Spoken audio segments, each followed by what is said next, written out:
and Harper Audio Australia present this unabridged recording of All Our Shimmering Skies, written by Trent Dalton and read by Ruby Rees.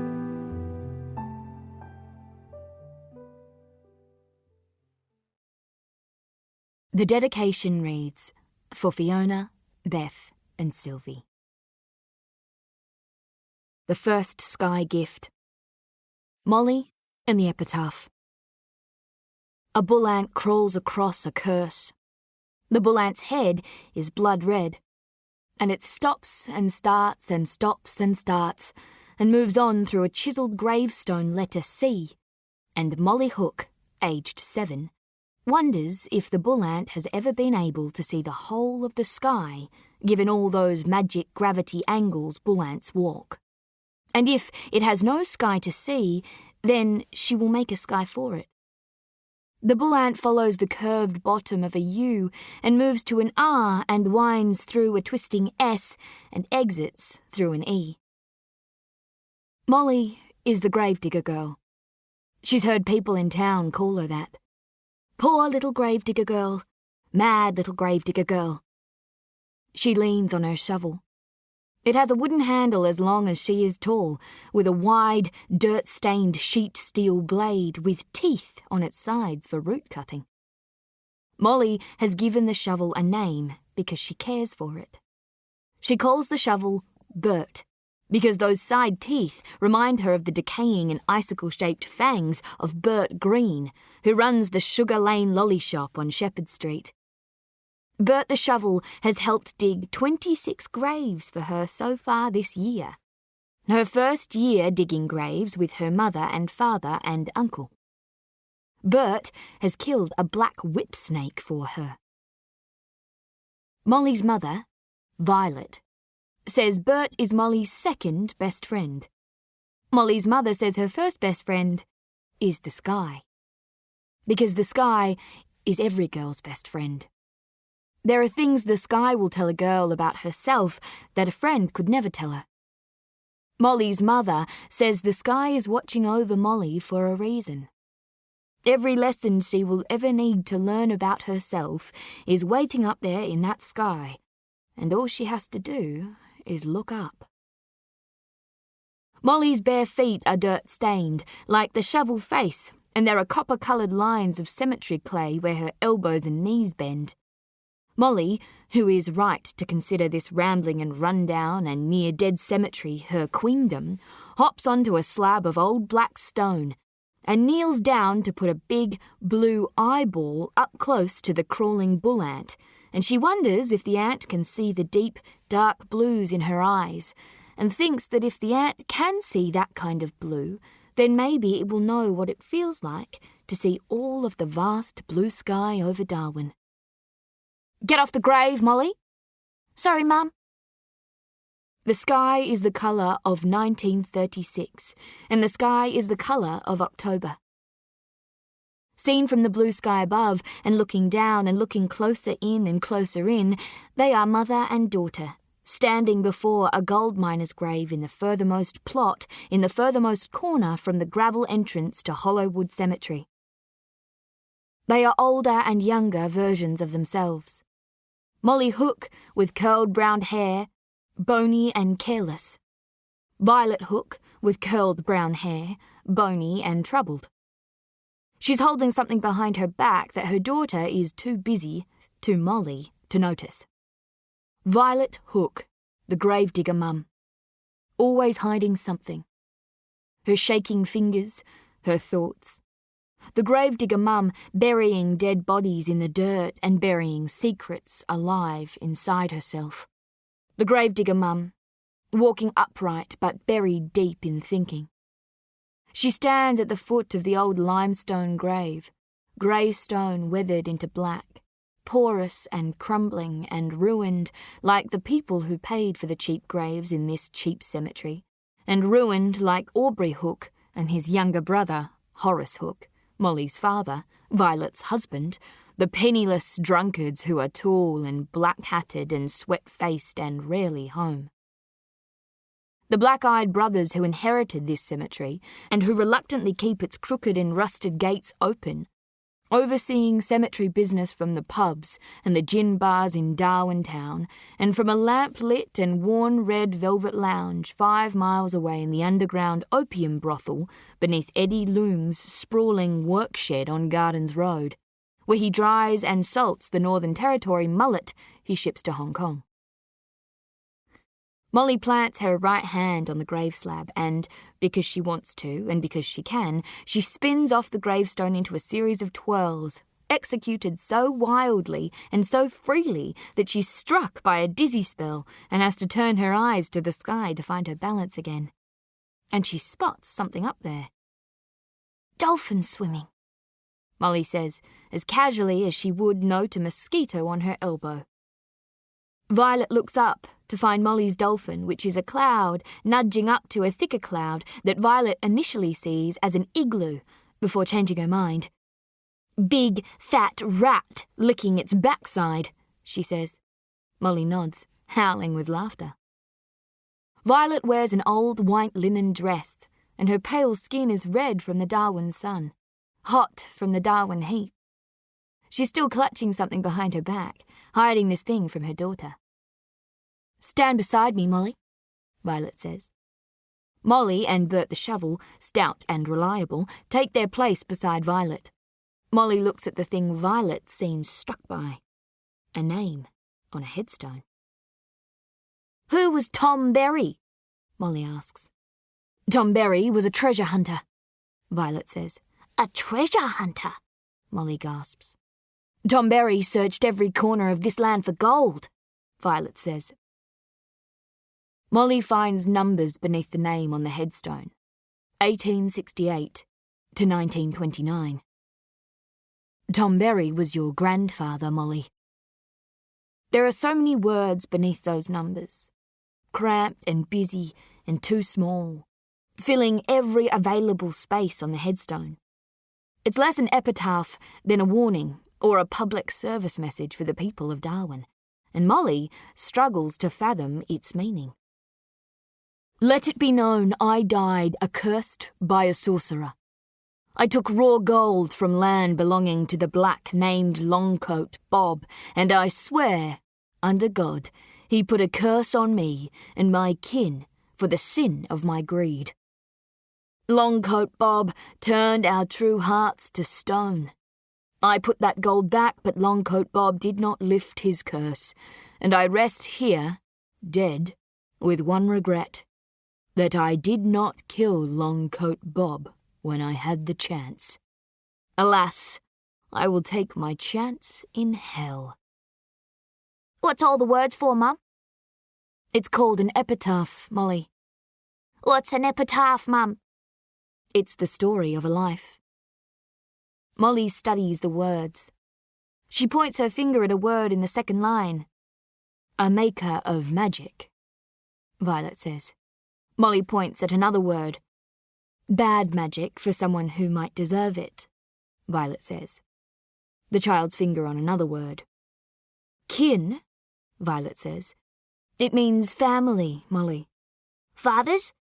"Yes, Molly." "Mothers?" "Yes, Molly." "Daughters?" "Yes, Molly." Molly's right forefinger nail scratches at Bert's handle. "Did Longcoat Bob turn your heart to stone, Mum?" A long silence. Violet Hook and her shaking hands. A long lock of curled brown hair blowing across her eyes. "This epitaph is ugly, Molly," Violet says. "Your grandfather has tarnished his life story with bluster and vengeful thoughts. An epitaph should be graceful, and it should be true. This epitaph is only one of those things. An epitaph should be poetic, Molly." Molly turns to her mother. "Like the writing on Mrs. Salmon's grave, Mum." "Here lies Peggy Salmon, who fished for love and wine, though it was no feast, nor famine. She always dropped a line." "Will you promise me something, Molly?" "Yes." "Promise me you will read all of the poetry books on the shelf by the front door." "I promise, Mum." "Will you promise me something else, Molly?" "Yes, Mum." Promise me you will make your life graceful, Molly.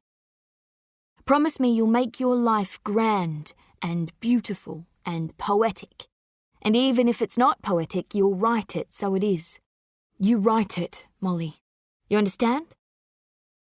Promise me your epitaph won't be ugly like this. And if someone else writes your epitaph, don't make them struggle to write your epitaph. You must live a life so full that your epitaph will write itself. You understand? Will you promise me that, Molly? I promise, Mum.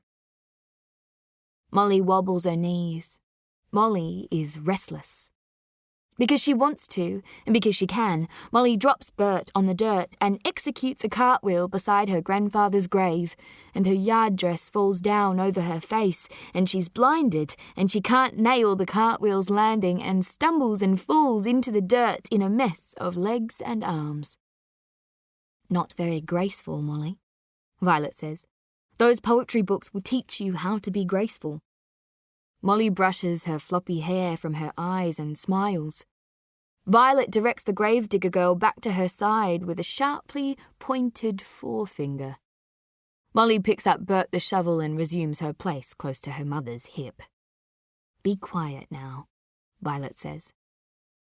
The stillness of this cemetery, this sun-baked dead collective. Dry season Darwin and every tree in the cemetery wants to burn. Darwin, stringy-bark eucalyptus trees leaning over graves so old their owners can't be identified. Woolly-butt trees, and their fallen and dead orange-red flowers surrounding each trunk like fire circles, growing in gravelly soil for 50 years and climbing as high as the shops on the Darwin Esplanade. Wild weeds and grasses creeping over memorials to carpenters, farmers, criminals, soldiers and mothers and fathers and brothers and sisters. Kin. The earth is swallowing up Hollowwood Cemetery. The dirt below it has eaten the dead, and now it chews on the evidence of their living. Molly breaks the silence. Molly always breaks the silence. Is my grandfather down there? Molly asks. Violet takes a moment to answer. Some of him is down there, Violet says. Where's the rest of him? Violet looks up at that blue sky the bull ant hasn't noticed yet. Up there. Molly flips her head back and takes in the sky, her eyes squinting in the Darwin sun at full height. The best of him is up there, Violet says. Molly readjusts her footing, shifts her right foot back, never turns away from the sky. There's a single dry season cumulus cloud on the left side of Molly's sky. A fluffy and heaped floating metropolis of warm rising air that looks to Molly like the foam that forms when Bert Green drops a scoop of ice cream into a tall glass of sarsaparilla. Everything to the right of that cloud is blue. Violet Hook follows her daughter's gaze to the sky, and she stares up there for almost half a minute. Then she turns back to stare at something equally expansive. Her daughter's face. Dirt across her left cheek. A blotch of breakfast egg yolk hardened on the left corner of her lips. Molly's eyes always on the sky. What is this place, Molly?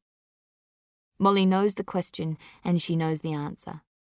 This place is hard, Mum. What is rock, Molly? Molly knows the question, and she knows the answer. Rock is hard, Mum. What is your heart, Molly? My heart is hard, Mum. How hard is it? Hard as rock, Molly says, eyes still on the sky. So hard it can't be broken. Violet nods, breathes deep. A long silence now. Then 4 simple words. I'm going away, Molly. Molly shifts her bare left foot and turns her head to her mother. Where you going, Mum? She asks, her right hand driving Bert's blade haphazardly into the dirt. You going to Catherine again, Mum? Violet says nothing. You going to Timber Creek again, Mum? Can I come too? Violet's eyes turning up to the sky now. Another long silence. Molly banging her right heel into the dirt, waiting for her mum to respond. And Violet seems lost in that sky. Then she closes her eyes and reaches her right arm out to her daughter, and Molly watches that hand come all the way across to rest upon her left shoulder. Her mother's fingers are shaking, and Molly can see now that her mother's arms are thinner than she's ever seen them, her skin paler. Why are your fingers doing that, Mum? And Violet opens her eyes and studies her shaking right hand, close up, then hides it once more behind her back. She turns her eyes again to the sky. "I'm going up there, Molly," Violet says. "I'm going up there to be with your grandfather." Molly smiles, turns her head back to the sky, eyes alight. Can I come too? "No, Molly, you can't come too." And Molly feels thirsty now, and her belly turns inside her, and the toes of her right foot dig into the red earth beneath her, and she makes nervous fists with her hands, and the longest nails on her fingers dig so deep into her palms that they dig through the skin. Turn again to the sky. Turn again to Mum. "I'm not coming back down again, Molly." Molly shakes her head. Why not? "Because I can't stay down here anymore." Molly raises her eyes to the sky again. She searches for a town up there. She searches for the house her mum will stay in up there. She searches for streets in the sky and lolly shops and liquor stores. The town beyond the clouds. The town beyond the sky.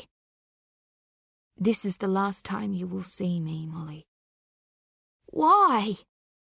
"Because I'm going away."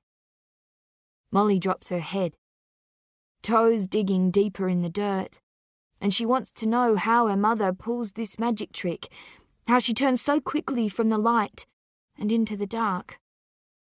She's daylight switching straight into nighttime, Molly tells herself. Day sky to night sky, with no living done in between, no time in between, no chores, no afternoon tea. Day sky blue with dolphin clouds to a night sky only black. "What are you feeling inside, Molly?" Violet asks. I feel like I want to cry. Violet nods her head. "Then cry, Molly," Violet says. "Cry." And the gravedigger girl's eyes squint, and her body shudders like it wants to vomit, and her neck jolts forward and she sobs. 2 brief sobs, and her eyes have to open wide for a river of tears that turn to tributaries that split through the dry dirt and dust on the girl's face. And these new waterlines on Molly's cheeks look to Violet like the creek systems she would see on her father's gold fossicking maps as a girl. "Keep going," Violet says, and the girl cries harder, and she puts her hands to her face, and fluid runs from her nose, and saliva drips from her lips, and her mother does not touch her, does not hold her, does not reach for her. "Cry, Molly, cry," Violet says softly. The gravedigger girl howls so loud that Violet turns her head instinctively towards the cemetery house beyond a cluster of trees, just in case that sound is loud enough to wake her husband from a long daylight liquor sleep. "Good," Violet says. "Good, Molly." And Molly cries for a full minute more, and then she swallows hard and wipes her eyes with the back of her hand. She grips a fistful of her dress and lowers her face to wipe it clean. Violet stands in front of her child now, hands still behind her back. "Are you finished?" Molly nods, snorting fluid back up through her nose. "Did you get it all out?" Molly nods. "Now look at me, Molly," Violet says.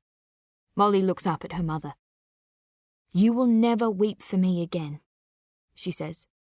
"Not a single tear will you shed for me from this moment on. You will never feel sorrow. You will never be afraid. You will feel no pain. For you are blessed, Molly Hook. Never let a single person tell you any different." Molly nods. What is this place? It's hard, Mum. What is rock?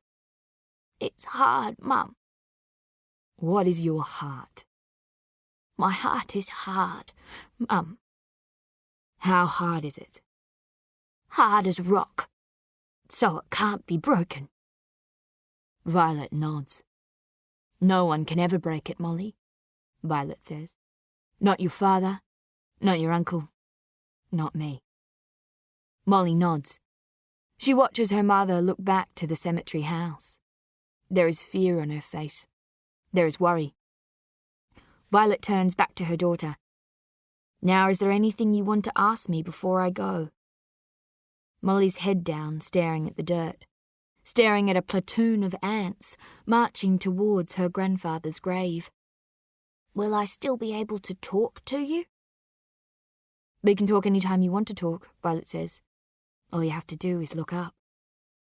But how will I hear you? The girl asks. All you have to do is listen. Molly's head stays down. No, you can't be doing that, Violet says. You can't be keeping your head down like that, Molly. You must look up. You must always look up. Molly looks up. Violet nods, half smiles. Is there anything else you want to ask me? Molly scratches her face, twists her left foot in the dirt, something on her mind. What is it, Molly? Molly's screwed up face. You're gonna miss my birthday, Molly says. I'm going to miss all of your birthdays, Molly. Molly drops her head. I won't get any more gifts from anyone, Molly says. You'll still get gifts from me. I will? Of course you will. Molly points to the sky. But you'll be up there. Violet smiles. That's where the best gifts come from. Violet looks at the sky again. The rain, Molly, Violet says. The rainbows. The dolphin clouds, elephant clouds, unicorn clouds, the great big bolts of lightning. The sky gifts, Molly. I'll send them all down for you. The sky gifts, Molly says. She likes those words. Just for me. Just for you, Molly. But you have to keep your eyes on the sky. You have to keep looking up. Violet points at the sky. There's one falling now. Where? Molly gasps, scanning the blue sky. Violet points to the sky again. There, she says, and Molly squints her eyes and shades her face with her hands to block the glare. It's a gift from your grandfather, Molly. It's something he wants you to have. Molly bouncing on the spot now. What is it? What is it? It's how your grandfather found his treasure, Violet says, staring at the sky. Treasure, Molly says. We all have our own treasure to find, Molly. He wants you to find yours. Molly stares harder into the sky, but you can't see the falling sky gift. Keep looking up, Molly, Violet says. Just keep your eyes on the sky, Molly. Don't look away or you'll miss it falling. Molly stares harder into the sky, but you can't see the falling sky gift. Keep looking up, Molly, Violet says. Just keep your eyes on the sky, Molly. Don't look away or you'll miss it falling. Molly feels her mother move closer to her. Molly feels her mother's arms wrap around her shoulders. She feels her mother's lips against her temple. I'm going now, Molly, Violet says. But you must not watch me go. You must keep looking up. You must keep your eyes on the sky. And Molly looks at the sky, and looks, and looks. And she wants to turn her eyes away, but she listens to her mum. She believes in her mum. She believes her. And she never takes her eyes off that high blue roof, and she feels her mum move away from her, hears her mum's sandals crushing leaves and grass shoots behind her. And she wants to look away from the sky and turn her eyes towards those sounds, but she listens to her mum, because her mum is always right, always true, always graceful. You can write your own epitaph now, Molly. Further away. It won't be written for you. You can write it yourself. Just keep your eyes on the sky, Molly. Further away. Keep your eyes on the sky, Molly. further away. "Keep your eyes on the sky, Molly!" Too far away. Molly keeps her eyes on the sky, and she stares up at that sky for so long, she tells herself she will only stare at that sky for 60 more seconds. And she counts 60 seconds in her head, and when she has only 5 more seconds to count, she vows to count another 60 seconds, and she does. 10, 9, 8, 7, 6, 5, 4, 3, 2, 1. She still can't see the sky gift. So she turns her eyes away from the blue, and she sighs, her belly still turning inside, and she whips her head round to where the last sounds of footsteps came from. She looks for her mother, but there are only trees and graves and weeds and mounds of pebbled clay covering the dead. Nothing else. And she stares into that still cemetery space, waiting for her mother to walk back into it. But she does not. An image enters the gravedigger girl's mind. A bull ant crawling across a curse. A single word carved in stone. Bad magic for someone who might deserve it. She turns to read her grandfather's epitaph, and resting upon the slab of stone by her twig-thin shin bones is a flat, square, cardboard gift box. It's wrapped in a ribbon tied in a bow. The colour of the ribbon is the colour of the sky. Molly leaps on the sky gift and shakes it in her hands. She rips at the ribbon and her belly isn't turning anymore. Her dirt and sweat fingers claw at the sides of the box. At last, an opening. And her fingers rip the thin, cheap cardboard roughly across the bottom edge, and something metal, something hard, slides out of the box and into her hands. She holds it up to the sky. A round metal dish. Solid copper, old and caked in dirt. She thinks it's a dinner plate at first, maybe a serving dish for sandwiches, but the dish has raised sloping sides and a flat base, and it's not much smaller than a car's steering wheel. And Molly's seen one of these before, in the back tray of her Uncle Aubrey's red utility truck, in the old metal box where he keeps his fossicking tools. It's not a plate, she tells herself. It's a pan. A pan for finding gold. A pan for finding treasure. And Molly Hook, aged 7, knows not what to say back to the sky for such generosity. So she looks up to it and says what she can only hope is graceful. "Thank you." And in the silence of the cemetery, the gravedigger girl waits patiently for the sky to say something back. Black Rock, Frog Rock. The gravedigger girl by the water, 4 days later. Molly Hook, kneeling on the muddy bank of Blackbird Creek, which runs along the eastern edge of Hollowwood Cemetery. She holds the sky gift. Earth, dirt and silt have turned the copper pan to a dark mud-brown colour. She fills the pan with dry creek bed gravel and duck waddles without standing into the shallow creek water. With 2 steady hands, she submerges the pan, and the cleaner parts of its edge bounce sunlight off copper, and Molly mistakes these magic tricks of the light for early and miraculous strikes of gold. "Gold, Mum, gold." And she turns her head to the sky. "Is this you, Mum? Are you doing this? Can you hear me, Mum?"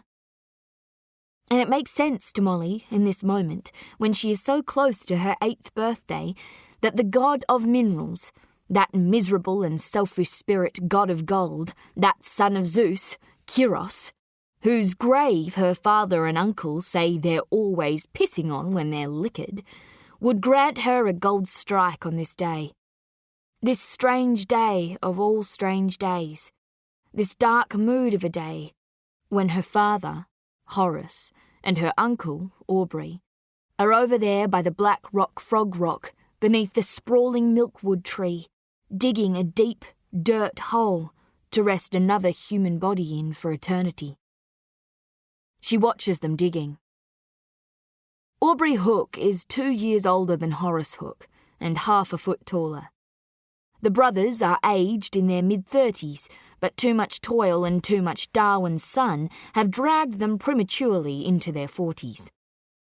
Both brothers wear wide-brimmed black hats that shadow their hands as they break to open their rectangular and rusting Havelock tobacco tins and roll their smokes, silent as always. The men wear white cotton shirts and black trousers and black work boots covered in dirt. Their spines bend sharply at the top, as if their shoulder blades are pushing their heads over, like they were born disfigured, but it's all because of the shovel work. Digging graves for the dead, and all those years they spent digging eventual graves for themselves in the sorry rear end of the Northern Territory gold rush. It takes decades for a spine to assume the dig position, but it catches on eventually. Starts curling into a comfortable place, the way Horace and Aubrey will one day curl gratefully into a mud-caked brown dirt hole, just like the one they're digging beside the Black Rock Frog Rock. Aubrey has a moustache, but Horace does not. Red kerchiefs round their necks for sweat, white handkerchiefs in their trouser pockets to wipe dirt off their foreheads. Men of bone, and skin, and work, and broken sleep, and worry. Men who Molly believes might have been born in dirt. Men who did not come from the place she came from. Men who emerged from the earth they're always digging up. The girl knows if she drove Bert into her father's belly and stomped on the blade shaft with her right boot, she'd find the same red, yellow and brown earths she keeps finding beneath all these old black cemetery gravestones lining Blackbird Creek. She'd find the Darwin candasols her dad has told her about, those hard top-end soils that hold little water, the sandy and loamy surface soils inside her own father. Then she'd dig deeper, and she'd find no innards in the man, no gut tubes, no organs, no heart, just the vertisols, the same cracking clays and black soils found beneath the top end's vast floodplains. She can't picture Uncle Aubrey's insides, thinks he's hollow like the dead, termite-ravaged trees that gave this cemetery its name. All he has inside is shadow. Black Rock, Frog Rock, Molly mumbles to herself as she pans. The Black Rock Frog Rock beneath the milkwood tree looks to Molly like the black rock frogs she always sees hopping through Hollowwood. The frogs remind her of burnt damper, hopping lumps of burnt bread. She likes those words. Black Rock, Frog Rock. She sounds like a croaking creek frog when she says those words fast. Black Rock, Frog Rock, Black Rock, Frog Rock. And she laughs. Molly shakes the pan from side to side, vigorously enough to turn the gravel, gently enough to keep the gravel in the pan. She takes the larger gravel rocks from the pan, washes them clean in the water, discards them. Circular pan movements now, revolutions of gravel and water as dirt and clay dissolve. The gravedigger girl's fingers working lumps of dirt and clay, working smaller rocks to the surface, letting their heavier minerals, the gold, Mum, the gold, settle at the bottom of the pan. The pan goes up and the pan goes down, and the dirt spins like the earth spins beneath Molly Hook's dirt-brown bare feet. And she searches for those flashes of gold for 45 minutes, and she never finds them. But after all the searching, all the sifting, she finds that the sky-gifted pan has been washed clean on both sides. The wet copper shimmers in the Darwin sun, and she turns the pan in her hands, and she guides a reflecting beam of the sun onto her left palm, and she wonders if the beauty of that light on her skin is prettier than any large nugget of gold she could ever find anyway. Maybe this was the kind of treasure her grandfather hunted across every corner of this land. The treasure of pure, golden light. She's tired now, and she lies back on the dry creek bed to rest, and she looks up to the wide blue sky, and she talks to it. She asks a question of it. Why did you give me this? And the sun blasts whiteness in her eyes, and she shields the sun with the perfect circle of the copper pan, and she wonders if that's why she received this gift, so she could look up and see only sky. But what she sees when she looks up is cursive. Words. A series of sentences roughly engraved on the underside of the prospector's pan. She reads the words with the same interest with which she reads the epitaphs on the crumbling gravestones of Hollowwood Cemetery. All those final, deep grief stories yielding clues to the lives of the departed souls, while the mud beneath her right forefinger nail underlines each strange word. The longer I stand, the shorter I grow, and the water runs to the silver road. She repeats those words to herself, repeats them over and over. The longer I stand, the shorter I grow, and the water runs to the silver road. The longer I stand, the shorter I grow, and the water runs till the silver road.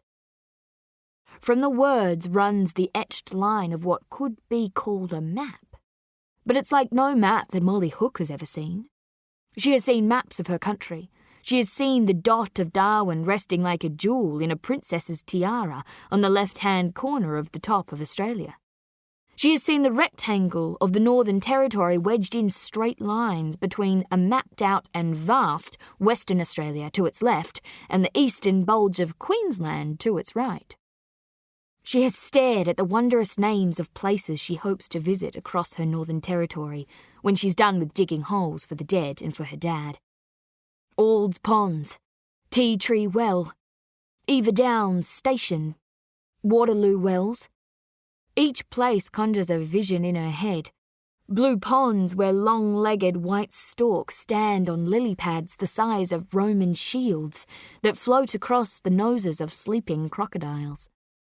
A deep well full of English tea, where fancy men and fancy women in fancy hats fill bone china cups as they watch lawn games unfold to the sounds of dappled sunshine violin players.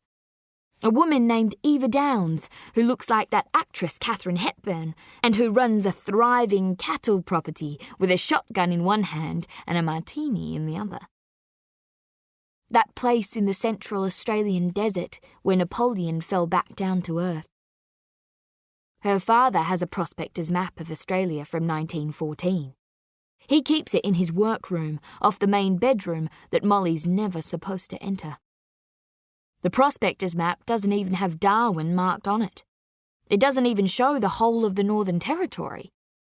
That map is pink, and everywhere outside of what is mapped out as the states of Western Australia, South Australia, Queensland, New South Wales and Victoria is marked simply with the word Aborigines.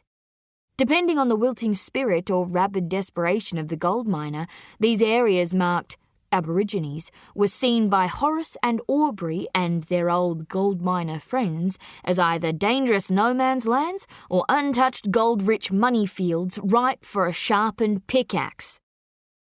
But this etched map in her hands is like no map Molly has seen. This is a map from a storybook. This is a map not of towns and cities, rivers and roads. This is a map of wonder and mystery, fortune and glory, and treasure. She remembers what her mother said. We all have our own treasure to find. A treasure map, Molly tells herself, as her fingernail traces the single etched map line down to a second set of words. West where the yellow fork man leads, east in the dark when the wood bleeds. She doesn't repeat these words because she can see more words below them and she's too desperate to follow the etched line that travels from northwest to southeast, now down the back of the copper pan in a shaky course to another set of words, and 1,000 blue butterflies are set free inside her stomach as she runs her short forefinger beneath them. City of stone, 'tween heaven and earth, the place beyond your place of birth. The map line runs on, and there are more words to be read on the pan, but they are covered in silt. She rushes into the creek water once more and uses her yard dress to wipe the back of the pan completely clean. And she must remember to breathe when she raises her grandfather's sky gift treasure map to the blue sky and reads the last collection of words etched into the pan. Own all you carry all you own, step inside your... Molly! Uncle Aubrey is shouting at her from beneath the milkwood tree. Get out of the feckin' creek, child! The gravedigger girl rushes and splashes out of the water and crawls up the creek edge, grasping at clumps of tall grass, to haul herself up and onto the cemetery grounds. Molly can see her uncle standing over the grave he's just dug, leaning on the long shovel he used to dig it. Her father stands next to him, his head down and his black hat in his hands. Get over here, child, Aubrey commands. His long, thin arms and his long, thin finger bones are waving her towards him, but she doesn't want to go there. May I please stay here, Uncle Aubrey? Molly calls. No, Her uncle says. come here, now. I don't want to go over there, She says. Get over here now, child. Aubrey Hook barks. He's so tall and thin, and his wide-brimmed work hat is black like his eyes and his eyebrows and his gaze. And Molly wants to cry now to show her uncle that she's frightened. Cry, she tells herself. Cry, Molly, cry. Cry and he will understand you. Cry and he will care for you. But she cannot cry in this moment, no matter how hard she forces herself to. Dad! Molly calls, but her father says nothing, and she knows her father is weaker than her uncle. Dad! Molly calls again, but her father has gone away in his mind. Gone away, she tells herself. Gone away like Horace and Aubrey said her mum had gone away. They said she wandered off into the bush. They said she was lost in the wild and deep country, and she couldn't find her way back again. Back to Hollowwood. Back to Molly. Horace is frozen in this moment, head down, his hat in his hands. You will come here now, child, and you will say goodbye to your mother. Aubrey demands from the edge of the grave. Molly grips the sky gift copper pan and hugs it to her chest. I will never be afraid, she tells herself. I will feel no pain. Rock is hard, can't be broken. She shakes her head. No. She's not in there, Molly calls. I beg your pardon? She's not in that hole, Molly says. She points to the sky. She's up there.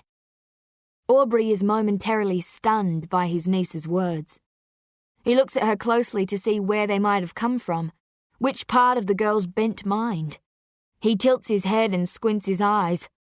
Poor little gravedigger girl, he tells himself. Mad little gravedigger girl, he tells himself. Mad like her grandfather, mad like her mother.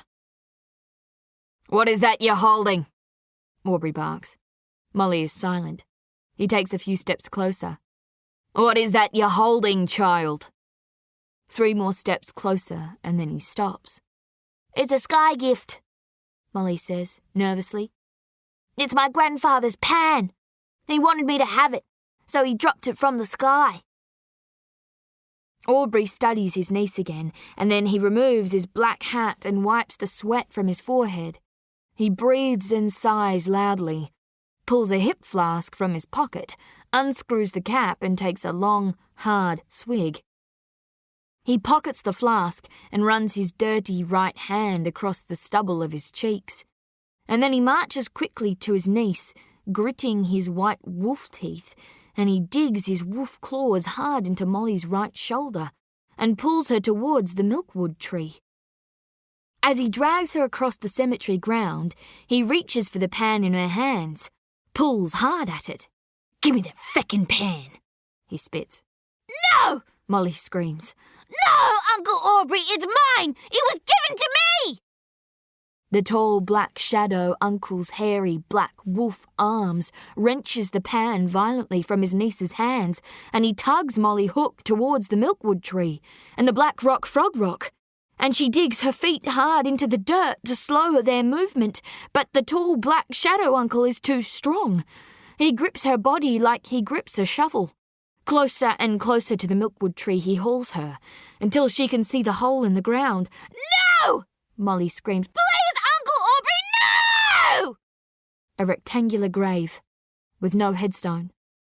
A rectangular dirt prism of air, sunk into the earth, with no name and no epitaph. No story of a life. No existence. No goodbye. No luck. Her father stands at the foot of the grave.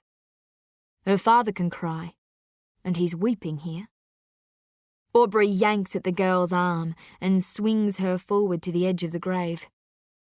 "Say your goodbyes," he roars, furious and volatile. The girl's feet nearly slip into the grave, but stop at the edge where she can't help but look down inside the hole. She's terrified of what she'll see.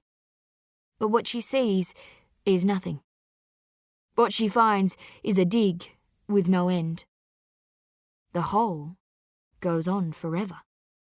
She could dive into that grave right now, and she could fall through the earth for eternity, and every muscle in her body wants to do just that. It's a bottomless grave. It's a black void. And this black void proves Molly Hook right, and she shouts at her father across the grave. "I told him, Dad! She's not down there!" She points to the sky. "She's up there, Dad!" Her father offers no response to his daughter beyond weeping. Her father has gone away. Gone away like Mum. "I will never be afraid," she tells herself. "I will feel no pain. I will feel only rage." Then Molly makes fists with her hands, and she clenches them so hard that her fingernails draw blood from her palms, and she screams, "She is not down there!" Aubrey steps to the side of the grave and talks to his brother calmly. "Control your child, brother." But Horace is blank. Horace only weeps. Molly's banshee screams echo across the cemetery, loud enough to wake its eternal residents. A scream from the bottom of the endless black void inside her, high and sharp and piercing. "She is not down there!" Aubrey shouts at his brother now. "Control your child, Horace!" But Horace Hook has gone away. Horace only weeps, and with every tear her father sheds, the gravedigger girl grows more and more hysterical. "What are you crying for?" she screams. "She's not down there! She's not down there! She's not down there!" And the gravedigger girl is silenced by the back of her uncle's knuckle and bone hand landing flush across her face. Molly Hook falls back hard on the cemetery dirt. She wipes her nose and looks at her fingers covered in the same blood that's spread across her face. "This place is hard," she tells herself. "Rock is hard. My heart is hard as rock," she tells herself. "I will never be afraid. I will feel no pain." Molly looks up at her uncle, who is still holding her grandfather's pan when he turns his back on Molly and looks back down into the grave.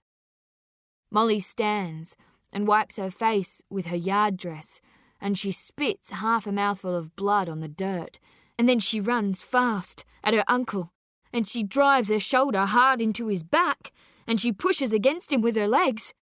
She will send him to hell where he belongs, and the quickest route she can see is through that endless black void. But her uncle doesn't move. His bones are too hard from digging. His bones are too hard from living. "This is your grave!" Molly screams, pushing with all her strength as her bare toes slip in the soil beneath them. "This is your grave!" Then she gives up pushing against her uncle and reaches for the pan he holds in his right hand. "This is mine!" she screams. "Give it back!" She tugs on the pan and pulls back on it with all her strength and all that is left of her will. "Give it back!"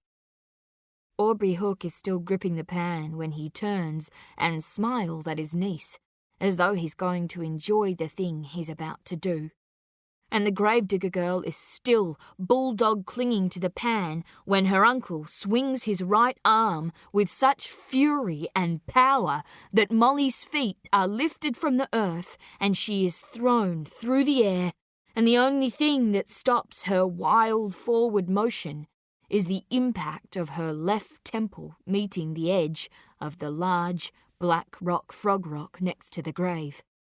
Then she might as well be the one who is falling through that endless void towards hell, because everything in her world, even the day sky, has turned to black. The seed of a story. A black flying fox in the pre-dawn pink of a wet season sky.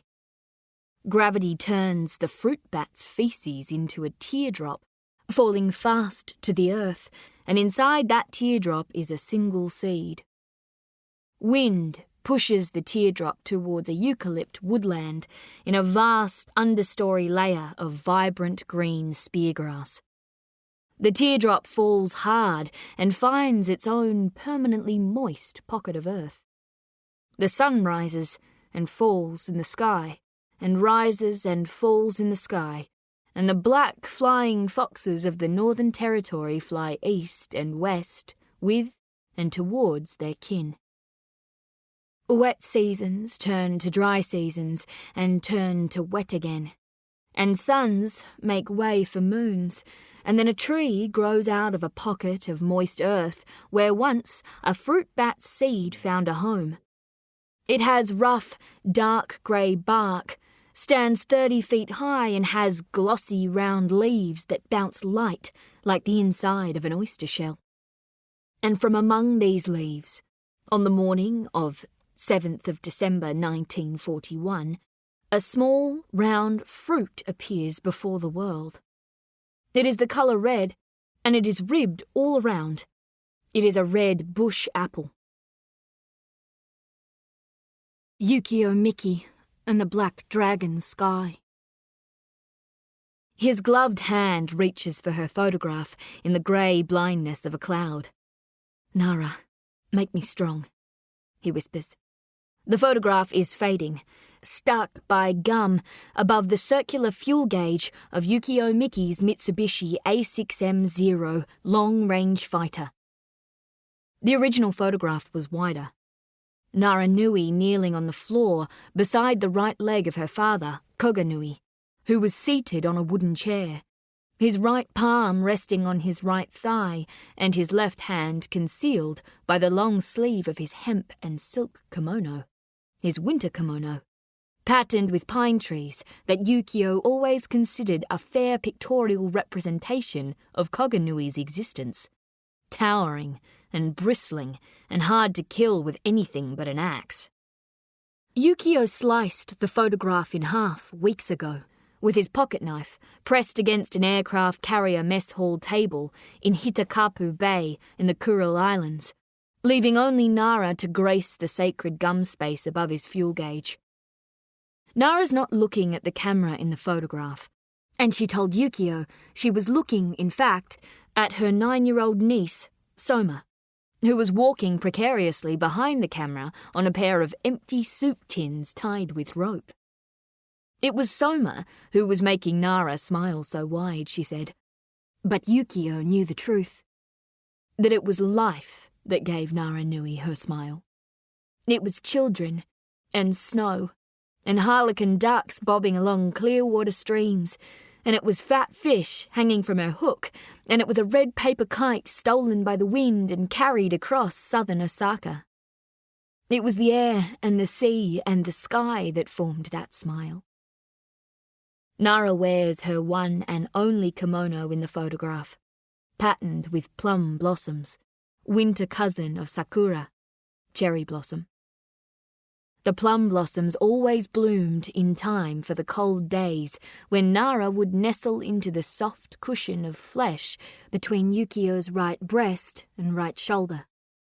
He would feel her lips moving on his chest as she spoke of their love and their future, and all he saw as he lay with his back on the snow-flaked grass were the gold hearts of hanging white plum blossom flowers against a sky as grey as the cloud he flies through now.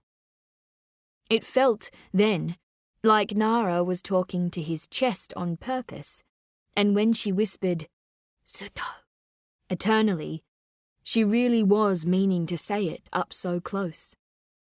She meant to say it directly to his fast, beating heart. There was a parachute pack stuffed behind his seat. Few Zero pilots carry parachutes. He could slip his on here now in the cloud, he tells himself. The Zero's cockpit can't be jettisoned, but it can be opened in flight. He could exit here, slip away unseen by his brothers and feel no shame. The high winds of the Pacific would carry him to a tropical island, carry him to Egypt, to Paris, to London with its big round yellow ticking clock in the night sky. A strong enough updraft could lift him and his parachute up through the clouds, even through the sky and the stars and into Takamahara, the plane of high heaven. No, he tells himself. A Zero samurai fights to the death. Death, he tells himself. Death. The only answer to every question he ever asked about life. The shortest route to heaven. The quickest road to Nara. The short sword that rattles against metal in the left side gap between the Zero's pilot seat and cockpit door is called a wakizashi. The short sword's blade is only 30 centimeters long. Wakizashi swords were traditionally made for close-quarter fighting or to commit seppuku, ritual suicide. But Yukio carries the sword today not for the sharpness of its blade, but for the power of the object's story. A gift from father to son. A sword more than 2 centuries old, passed through the hands of Miki men, all of whom, with the exception of Yukio, the fighter pilot, worked in the artisan knife-making workshops of Old Town Sakai, on the edge of the Osaka Bay, at the mouth of the Yamato River. There is an image of a butterfly engraved on the handle end of the sword's blade. The blade was forged in the Miki family workshop in the heart of Sakai, a bustling fishing port and one of Japan's busiest and oldest foreign trading hubs, filled with the sacred air of maritime commerce and tuna blood and the guts of fat, red queen crabs. It was in the same modest and small and well-kept laneway knife-making workshop that Yukio's father, Oshiro Miki, passed the wakizashi to his firstborn son, then aged in his mid-20s, on the day he left Sakai to join his military brethren in the selective and punishing Imperial Japanese Navy Air Service pilot training program. Oshiro had told his son the story of the sword's creation many times, but on this day of sad departures, he felt he needed to tell him again. "No more stories, father," Yukio pleaded. He had grown tired of his father's stories. As a boy, Yukio had lived for his father's tales. Tales of how the Miki family had been making blades for 600 years. Tales of samurai swords forged for great warriors. Tales of how the flames of feudal war were finally extinguished and the need for samurai swords was blown away with the ashes of the dead, and how the Miki family elders then turned their sword-making skills to creating the sharpest fishermen's filleting knives in all of Sakai. Knives forged for cutting the heads off tuna that could still carve through the neck bones of any fisherman foolish enough to doubt the integrity of Miki family steel. Yukio would sit for hours behind the workshop counter on an upturned wooden wash bucket, polishing and sharpening filleting blades as he watched his father dazzle fishermen with increasingly elaborate tales of each sold knive's mythic creation. Fishermen from the Black Sea and from the Mediterranean and the Pacific and the Atlantic, and from seas as high and cold as the world went and as wide and warm. They would come to Sakai Port to hear Oshiro Miki tell his knife-maker tales. And every single week, young Yukio was surprised to find that his father had miraculously acquired a new sacred and old blade that he had promised never to part with, but might consider selling to one lucky foreign fisherman if he deemed him worthy of the knife's ownership. "You can carry yourself with honor," Oshiro would say to that week's particularly fortunate customer. "You have treated my family and me with respect, and for this kindness I will repay you by showing you a most uncommon blade. I will now tell you the story of this blade, but you must never repeat it, and you must never speak of where you found this blade." What followed was usually a tale of adventure, courage, sacrifice, tragedy, and always true love. The blade Yukio's father held in his hands was invariably the sacred object with which the tragic hero of each story managed to overcome a malevolent force, deceitful loved one, old wizard, seductive witch, many-limbed sea monster, standing in the way of true love's triumph. Oshiro would complete these lucrative counter-transactions and then turn to his son and whisper about the wonders and importance of the story. "The finest blades are forged not with steel, son," he would say, "but with story." Oshiro Miki knew full well that his customers would speak freely of where they found their precious new blades. He knew his strict requests to keep his hallowed workshop and its treasured stories secret was the very reason Miki family blades were spoken about over tuna nets and chopping boards across the globe. As Yukio grew into his teens behind the workshop counter, his father taught him how to sell these knife stories to foreign travellers in broken English and broken French and broken Spanish. The stories, he said, could sound even more mystical and significant when told in a few carefully selected English words. "Love," Oshiro hollered in perfect English to a wealthy American couple sailing the seven seas, oil money spilling from their pockets. He waved his hands excitedly at the long-married husband and wife. "I see. Love," he declared. And then he explained in broken English that the word love was his favourite word in the entire English language because it was the first word of English he ever learned. How perfect, Oshiro recognised, and how fortunate was he that the first word of English he ever learned was also the language's most profound and sacred and joyous. "True love," he said with a smile. And Yukio watched as the Americans smiled with the newfound knowledge that their shared love, despite whatever feelings they may have harboured to the contrary, was clear and strong enough to cross even the divides of sea and language. Then Yukio's father spoke of how that couple's true love reminded him of a true love story behind a sacred and expensive wakizashi that he just knew would make the perfect souvenir to show their many friends back home in Pennsylvania. "Was love the first word of English my father learned?" Yukio asked his grandfather, Saburo Miki, who was an old and quiet and thoughtful man, as they washed dishes that night. "Ha!" Saburo laughed. "The first word of English your father learned was dog. The second word he learned was fish." "Then my father is a liar," Yukio said. "Your father is a storyteller," Saburo said, washing thick brown fish sauce off a dinner plate. "He tells those stories to fill this plate for you each night. There is a difference between liars and storytellers, Yukio." The grandfather passed the clean dinner plate to his grandson. Some storytellers still make it to heaven. Just one more story, Oshiro Miki said, holding the wakizashi in two hands before his son. He prefaced this story, as he'd done every other time he told it, by acknowledging its more questionable narrative turns. For this story to reach your heart, son, you may need to swallow it down with a sprinkling of salt from the shores of the inland sea, Oshiro said.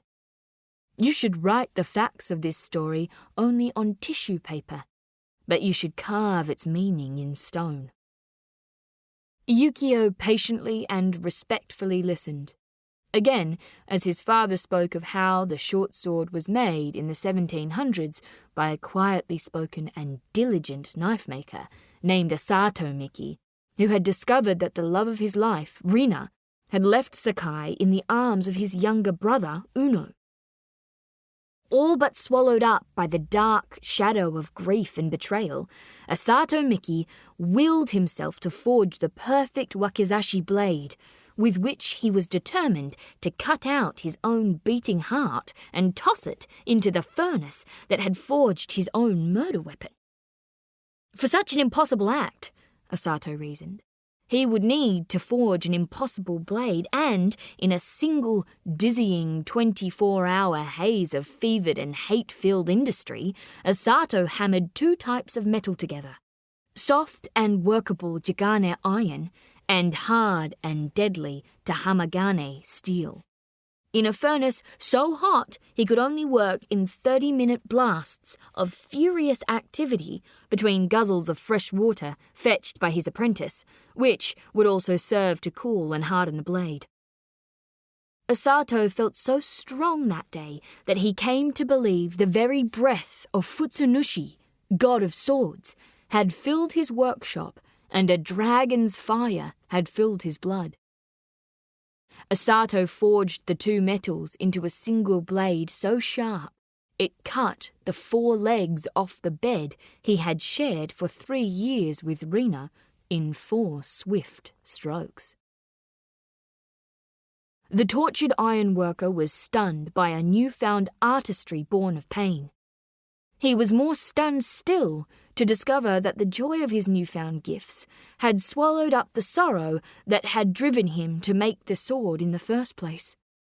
Asato began demonstrating and advertising his miraculous ironwork skills in sake houses across Sakai by having loose-pocketed drinkers throw objects, apples, oranges, carrots, potatoes, unlucky alehouse kitchen rats at him, each of which he would slice into 2 perfect halves with a single swipe of a short but swift sword as thin as a Yamato river ghost. One day, a legendary vagabond assassin known as the White Tiger sailed into the Sakai port. His thick mane of pure white hair braided and hanging almost to his calves. He began asking questions about an impossible blade forged by love and betrayal and loss and hate. "That sword is not for sale," Asato told the stranger in his workshop. "What if I told you the first person I will kill with this blade will be your betrayer, Rina?" The White Tiger asked. "And what if I told you the second person I will kill with this blade will be your younger brother, Uno?" Asato was silent for a moment. "The sword is not for sale," he said. The White Tiger reached into a leather pouch slung to a belt around his waist. He raised a closed fist, then opened it to reveal a pure white butterfly, which launched into flight from the assassin's soft, open palm. "Have you heard the story of the gravedigger and the butterfly?" the assassin asked. "I have not," said Asato. And so now, Oshiro Miki told his story of how the White Tiger told his story of Takahama, who was born into wealth and was highly educated, but, despite his good fortune, chose, in the prime of his life, to spend the rest of his days alone, digging graves and tending the headstones of the dead, as caretaker for what was believed to be the most haunted cemetery in all of old Japan. So humble was the caretaker's hut, connected to the cemetery grounds, that Takahama's wealthy and influential family refused to visit for fear of embarrassment. Years later, when two neighbouring villagers stumbled upon an aged Takahama slowly dying alone on his bed, they called for the cemetery keeper's remaining relatives to visit him at once. Takahama's long-lost nephew, Hansuke, made it to the old man's bed just in time to witness his final hours of life. As Takahama drew his last laboured breaths, a pure white butterfly flew in through his window and perched itself peacefully on the tip of his nose. The butterfly flapped its wings once, twice, 3 times. Hansuke shooed the butterfly away, and it flew off and returned, and flew off and returned to the tip of the old man's nose. Then Takahama's eyes closed forever, and the white butterfly seemed to know this and flew back out the window. Instinctively, Hansuke followed it deep into the haunted cemetery. He ran through grey and black gravestones covered in weed and moss, aisle upon aisle of never-visited dead. The white butterfly flew left and flew right, and then deep into a tunnel of elm trees that ended at a single tomb, where the butterfly rested itself on the only grave in the cemetery without a trace of moss or dirt upon it.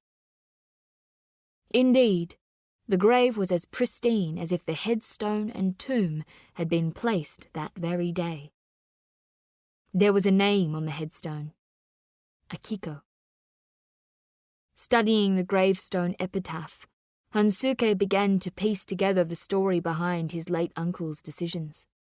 Akiko and Takahama had been betrothed, but Akiko had died the day before the wedding. Since Takahama had already promised to look after his beloved Akiko every hour of every day, he swore he would continue to do that, even if it meant caring only for her grave. As he stood pondering this, Hansuke noticed another small white butterfly emerge from the dense forest surrounding the cemetery and flutter towards the one he had followed to the grave, which was still hovering above the headstone. The two white butterflies circled each other for a long moment, and then Hansuke edged closer to them.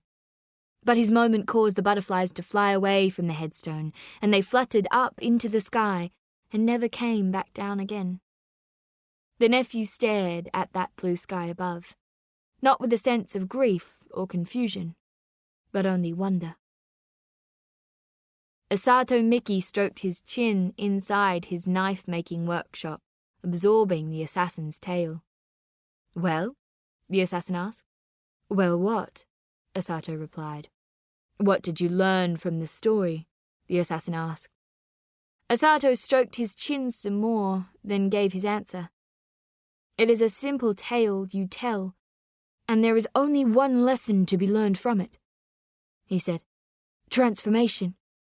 Sometimes they stay with us, and sometimes they wait for us. The lost are not lost. We can change into things. We can transform ourselves. Sometimes for the better, sometimes for the worse," said the assassin, his eyes turning to the pure white butterfly that was now flapping above his right shoulder.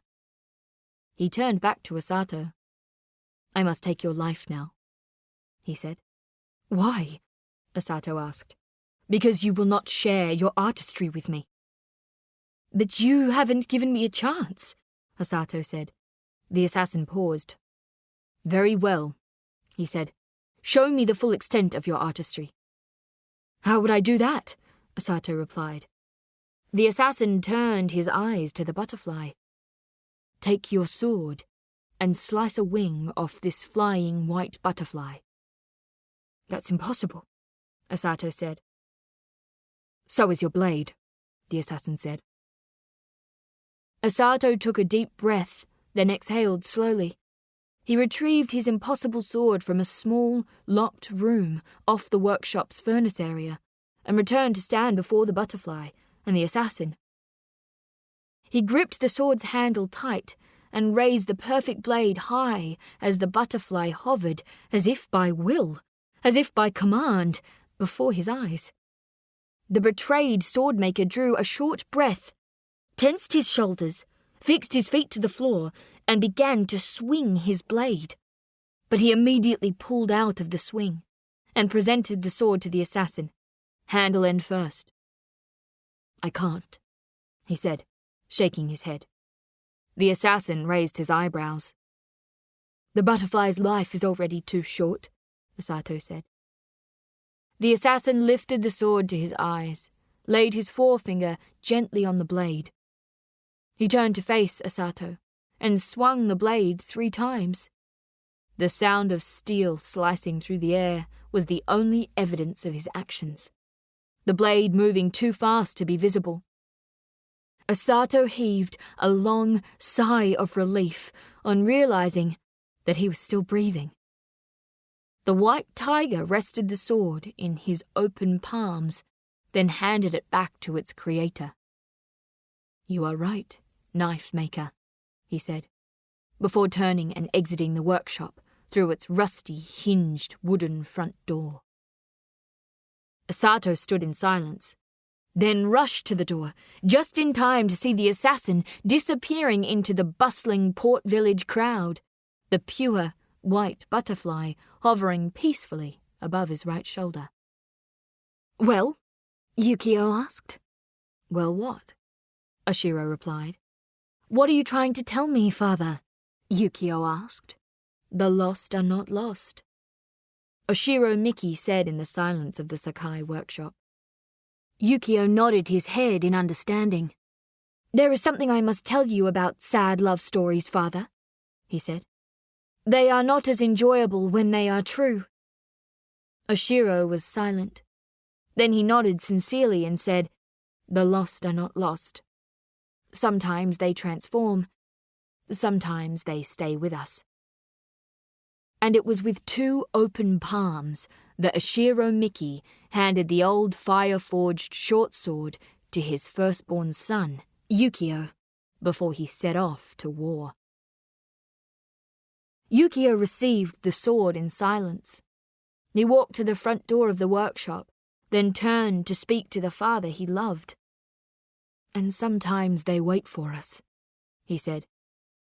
Yukio left his father in the workshop and walked out the door in the direction of war.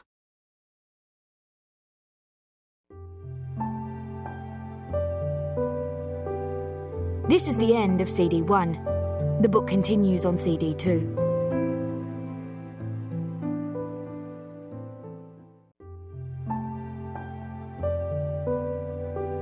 CD 2.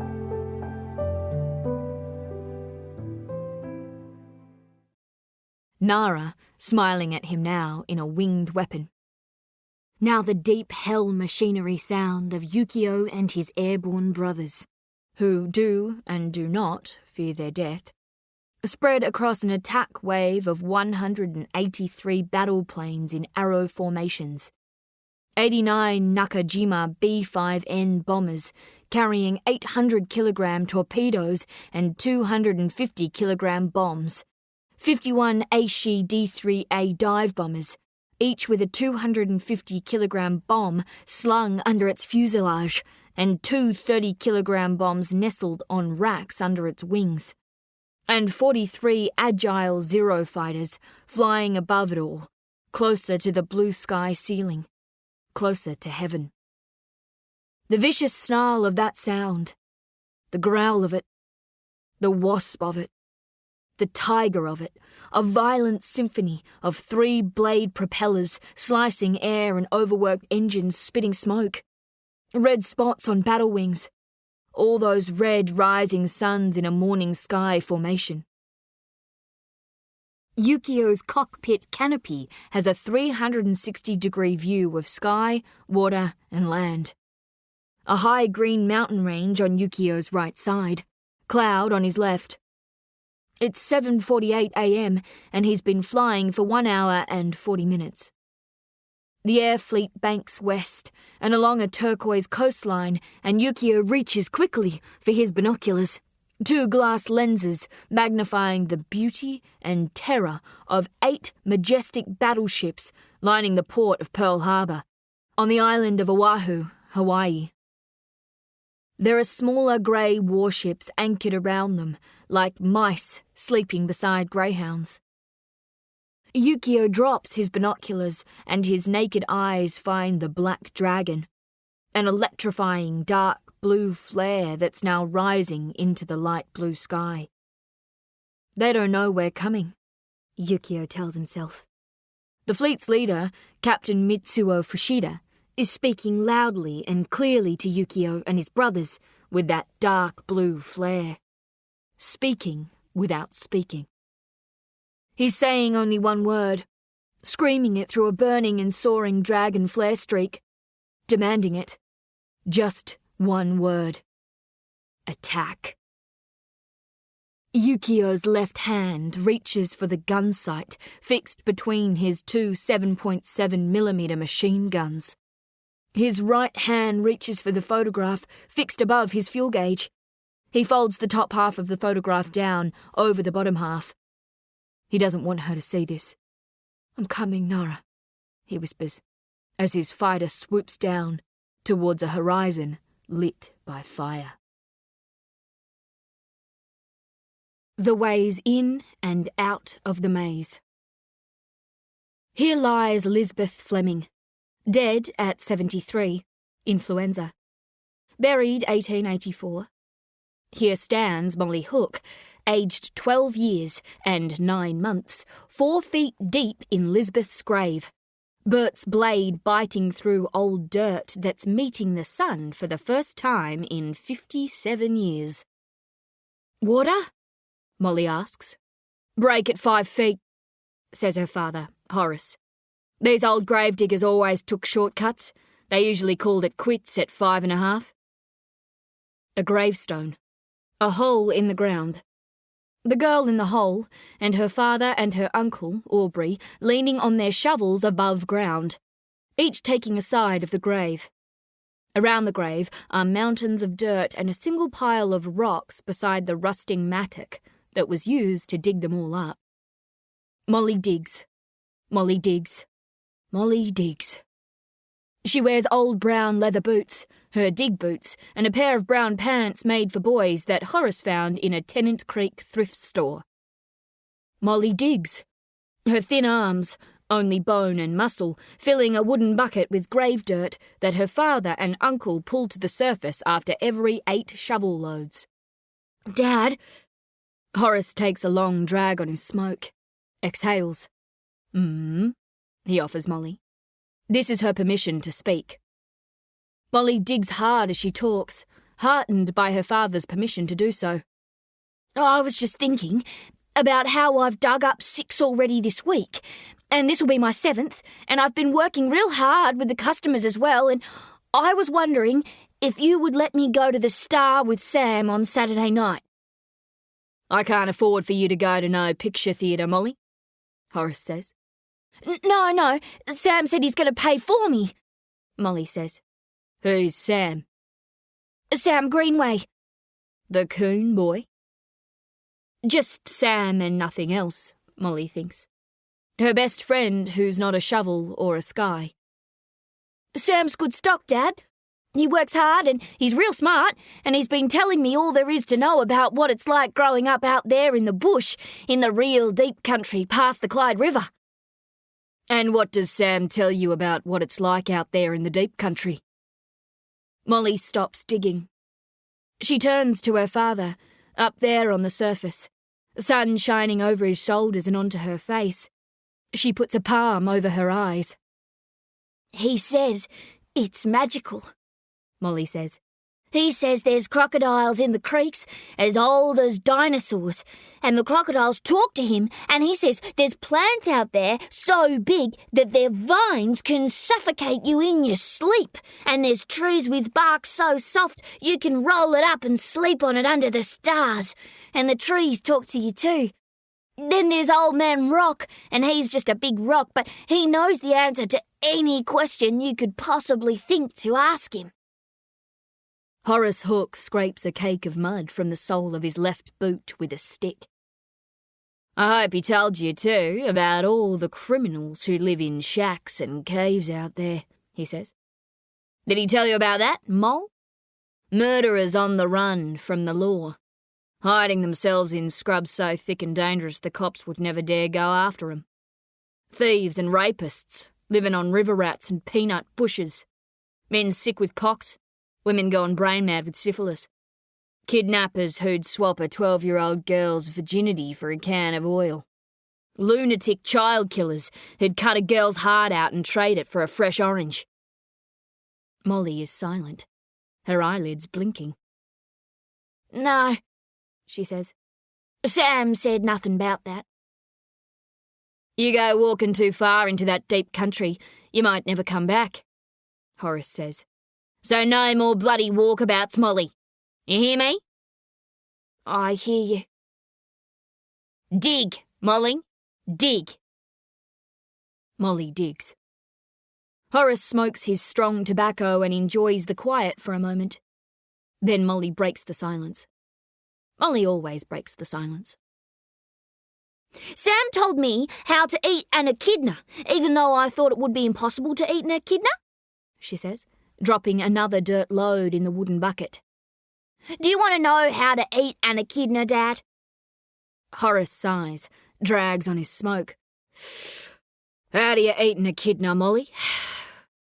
The trick of it is all those spines on top, of course, she says. But Sam says you just cover the spines with a thick layer of clay, you know, like that red ferrocell stuff you told me about. Then you whack the echidna on the fire, and when it's all cooked, you take it out and let it sit, and then you peel back that layer of clay on top and all the spines come off with it. And it's like you're peeling back the lid of a can of sardines, except that what you have underneath those spines is tastier and oilier than any duck you'd find on a plate in Paris. Molly digs, transfers the dirt, counts off the 8th shovel load and lets her uncle heave the wooden bucket to the surface. The star's playing The Cowboy and the Lady with Gary Cooper, Molly says. You'd like Gary Cooper, Dad. He doesn't talk much in the pictures. He's all quiet and serious, like how you and Uncle Aubrey are. Molly looks at her father and, as he always does, her father looks at his older brother, Aubrey. And Uncle Aubrey briefly shakes his head from side to side. But I haven't been... Quiet now, Molly, Aubrey says, his lips unseen beneath his black moustache. But... Dig, child, dig, Aubrey grunts. Molly digs. 1, 2, 3 shovel loads. 4, 5, 6 shovel loads. Bert the shovel clangs against a large rock buried in the grave soil. Molly reaches for a forged steel spud bar leaning against the right side grave wall. With both hands, she drives the spud bar, wedged at the business end, clean into the rock 3 times, and the rock breaks into 3 smaller pieces that she hacks out with a smaller pickaxe. More shovelling. 7 shovel loads. 8 shovel loads. Total silence. Horace hauls the bucket up the side of the hole. Molly watches a long black earthworm wriggle along the north wall of the grave, up, up, up towards the surface. Her eyes go up with the worm and a little further up to settle on a view of Lisbeth Fleming's headstone. Who was she? Molly asks. Who was who? Horace replies. Lisbeth Fleming? She wasn't anyone. Everybody's someone, Molly says. You reckon she's still got family in town? The men say nothing. Aubrey pats the deep lines in his forehead with his handkerchief. Matthew, Iris and George, Molly says, reading the headstone epitaph. Molly's right boot kicks hard at Bert's blade, and the bucket is back to receive another shovel load. She pauses to read more from Lisbeth Fleming's headstone, Matthew, Iris and George were her kids, Molly says. I wonder if Iris is Iris Brentnall, who worked behind the counter in the saddlery in town. Aubrey Hook takes a long swig from a rusting silver hip flask, directs a sharp and perturbed look towards his younger brother across the grave. Quiet now, Molly, Horace says. Molly digs and Bert's blade tip thumps against wood. Molly bangs the blade twice more. Thump, thump. Aubrey shifts his smoke to the left side of his lips and leans down slowly, bones aching, to grip the mattock resting by the piles of dirt. Out, he says, through his near-closed lips. Molly turns and scrambles up a small wooden ladder resting against the south wall of Lisbeth Fleming's grave. Her father hands her a brown leather water bag. She unscrews the cap and guzzles down the liquid, letting it splash across the soil, covering her face and neck. Aubrey doesn't use the ladder, simply slides down into the grave, his black boots landing heavily on Lisbeth Fleming's rotting wooden casket. His right boot scrapes away the dirt on the casket top, searching for an entry point. He stomps his boots 3 times, testing the thickness of the wood. On the third stomp, he finds a softer, rotted section. He raises his mattock high with a 2-handed grip and drives the mattock down on the casket like he is staking a claim in the earth. Old wood cracking, splintering. Aubrey raises the mattock at the same point, drives it down again. The shiver along his worn spine is the same shiver of expectation he used to feel in the gold-digging years. A gold shiver. It was the thrill of mining a hole where you could smell the gold, and that smell turned into a taste, and that taste was blood and metal on a tongue tip. The gold in all those deep rocks was all buried treasure. He and Horace and Violet's father, Tom Berry, and all those Chinamen who followed them down into those holes were all pirates, except they had no treasure maps to work from, only their instinct, only the shivers that ran along their worn spines. That shiver meant success. Aubrey wedges the mattock between the casket top and its side and pushes hard. Molly, from above ground, watches the casket lid flip up from the dirt like a lid of a jewellery box. But there is no jewel sparkle to be seen inside Lisbeth Fleming's coffin. Only bones. The casket's bottom has largely disintegrated. A skull with a mouth full of dirt. Dirt in the eye holes. Dirt in a cracked cheekbone.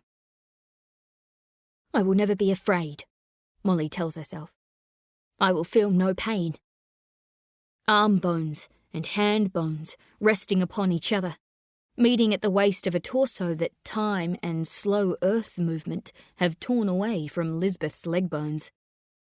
There is a book by her waist that Aubrey digs from the earth, prizes open with 2 hands, pages fused together by decades of damp. Bible, he says, tossing the book to the side of the grave. There is a round tobacco case by Lisbeth's right elbow. Aubrey bangs the case against the mattock, caked dirt falling over his long fingers. He pulls a small pocket knife from his back pants pocket and runs the knife blade along the lid rim.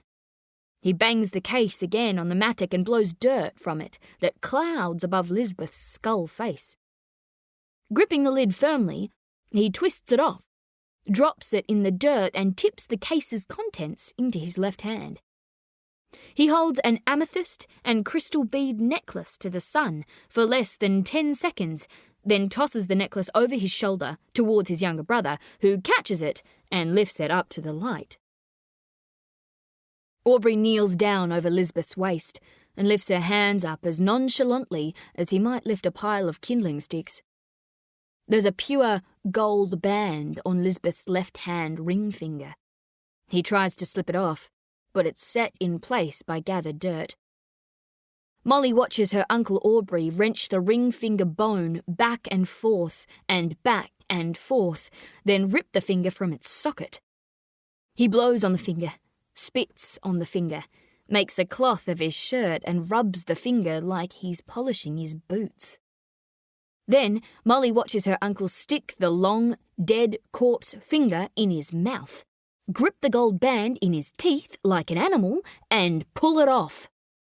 He drops the finger in the dirt and he spits the gold band into his palm. Then he spits on the ring again and polishes it in his shirt before holding it up to the sun. Even from above ground, Molly and Horace can clearly see the unearthed treasure because there are no earths and no sins and no deaths that can keep the edge of a pure gold band from glowing in the lemon light. Molly observes the way her uncle smiles at it now, his secret smile, the silent affair he has maintained with the glowing. She's studied this bond for some time now. The gravedigger girl has been reading the poetry books on the shelf by the front door of the cemetery house, as her mum told her to do. She's been trying to find bits of her mum inside them, the bits of those books she connected to. All those hardback and dusty books of poems by all those graceful poets like John Keats and Walt Whitman and Edgar Allan Poe and William Butler Yeats and Emily Dickinson, who is Molly's favourite because although she doesn't seem as graceful as the rest, she seems more honest and not afraid to show when she's mad in the heart and in the head. All that those poets seemed to do all day was study people, like her Uncle Aubrey. All those poets seemed to write about were the things you can't see on the outside of people, like Uncle Aubrey. They were always writing about emotions like love and hate and envy and regret and rage, and they were always using real-life creatures like nightingales and crows and horses to represent those emotions. Almost a year ago, Molly Hook started scribbling poems of her own, with chalky rocks on the backs of random headstones throughout Hollow Wood. She recently wrote a poem with no title about the bond her uncle shares with the glowing. She etched the poem into the back of a nameless gravestone, deep in the southwestern corner of Hollow Wood. She used all the creatures she sees in the cemetery to represent things inside her uncle that can't be seen from outside. She wrote it out of anger, like all her best poems. The bird said he dug for the bread. The scorpion said he dug for treasure. The worm said he dug for the dead. The snake said he dug for pleasure. It was a poem about how Molly believed it wasn't the precious metal that her uncle was hoping to find in all these graves. It was the glowing, the brief flash of new light the dug-up gold brought into his world. There was a kind of love in it, she thought. A romance, maybe. Lust, surely. Not the picture theatre kind, but a darker kind that dwells in shadows and never sleeps. The Edgar Allan Poe kind. And she has come to believe, lately, that her uncle would do anything for the glowing because the glowing is breathing and eating and drinking and sleeping and fighting and digging. The glowing is all of life, and he lives only in the briefest moments when the glowing bounces back into his shadowy eyes. It's a private affair, a solitary lust. She's not supposed to know about it. He whips his head to the side and catches Molly staring at him. "Make yourself scarce," he growls. The gravedigger girl and Bert the shovel standing alone and silent before Tom Berry's grave. With the sun in the middle of the sky, Molly reads her grandfather's epitaph. Her eyes are drawn to the same sentence they're always drawn to. Longcoat Bob turned our true hearts to stone. Molly places her right hand against her chest. Molly tries to feel her heartbeat, because a heart can't beat inside stone. And she can feel the weight of her heart inside her chest, and she could swear her heart grows heavier every year. Molly has a book of poetry in her left hand. It's the Dickinson book with the hard and faded blank olive green cover. She has the book open at a poem she likes. It's a poem about the sky and the things that take place above it. Molly looks up at the clear blue sky today. "I worked it out," she says. And the day sky responds to Molly Hook because it's the graceful thing to do. "You did?" "The longer I stand, the shorter I grow," Molly recites. "You worked it out, Molly?" "It's a candle," Molly says. "A candle," the day sky says. "Of course. The longer I stand, the shorter I grow." "He's talking about candlelight," Molly says. "Tom Berry started out from Candlelight Creek." "Candlelight Creek," the day sky says. "Of course. So, what are you going to do now, Molly?" Molly says nothing. Says the knowing day sky. "You're gonna go walkabout again." Molly says nothing. Her father would kill her. No more walkabouts. When she was 9 years and 3 months of age, Molly walked deep into the scrub beyond the edge of Hollywood Cemetery. She walked off with no water, no food, no shoes. She can't even remember now exactly why she walked off like that. So deep into the wild where the grass was so hard it felt like broken glass beneath her feet. She just kept on walking, and she can't recall if the deep country out there was pulling her further in, or if this dark and damned cemetery was pushing her further out. Soon, she was lost in a pathless mess of towering cypress pines. Horace and Aubrey found her almost 2 days later, asleep and breathing slowly beneath the shade of a sand palm. Her uncle said she should have been flogged for walking off like that, but her father did not belt her that day because he was so relieved to find his daughter still alive. He thought he'd lost her, and he held her to his chest as they padded back out of the deep scrub. He held her tighter that day than he'd ever held her, and Molly remembered there was as much daylight in her father then as there was nighttime. When Molly was 11 years and 3 months of age, her father woke before dawn one morning by the edge of the Adelaide River, south of Darwin and north of Katherine, to find the camping swag beside his, Molly's swag, empty. He found her deep in the bush beyond the river 4 hours later, sleeping and breathing slowly in the centre of a low-lying flat cluster of more than 100 termite mounds, some of them 12 feet tall. Violet Hook had once told Molly that termite mounds like that were meridional and miraculous, built instinctively by the white-bodied debris-feeding termites that managed to magnetically align each tall mound in a north-south direction so that the eastern face of each mound is warmed rapidly by the morning sun, and the hottest midday sun hits only the thinnest profile of the termites' strange architecture. Molly saw the mounds as perfectly aligned gravestones, same chalky grey colours, same colour of stone.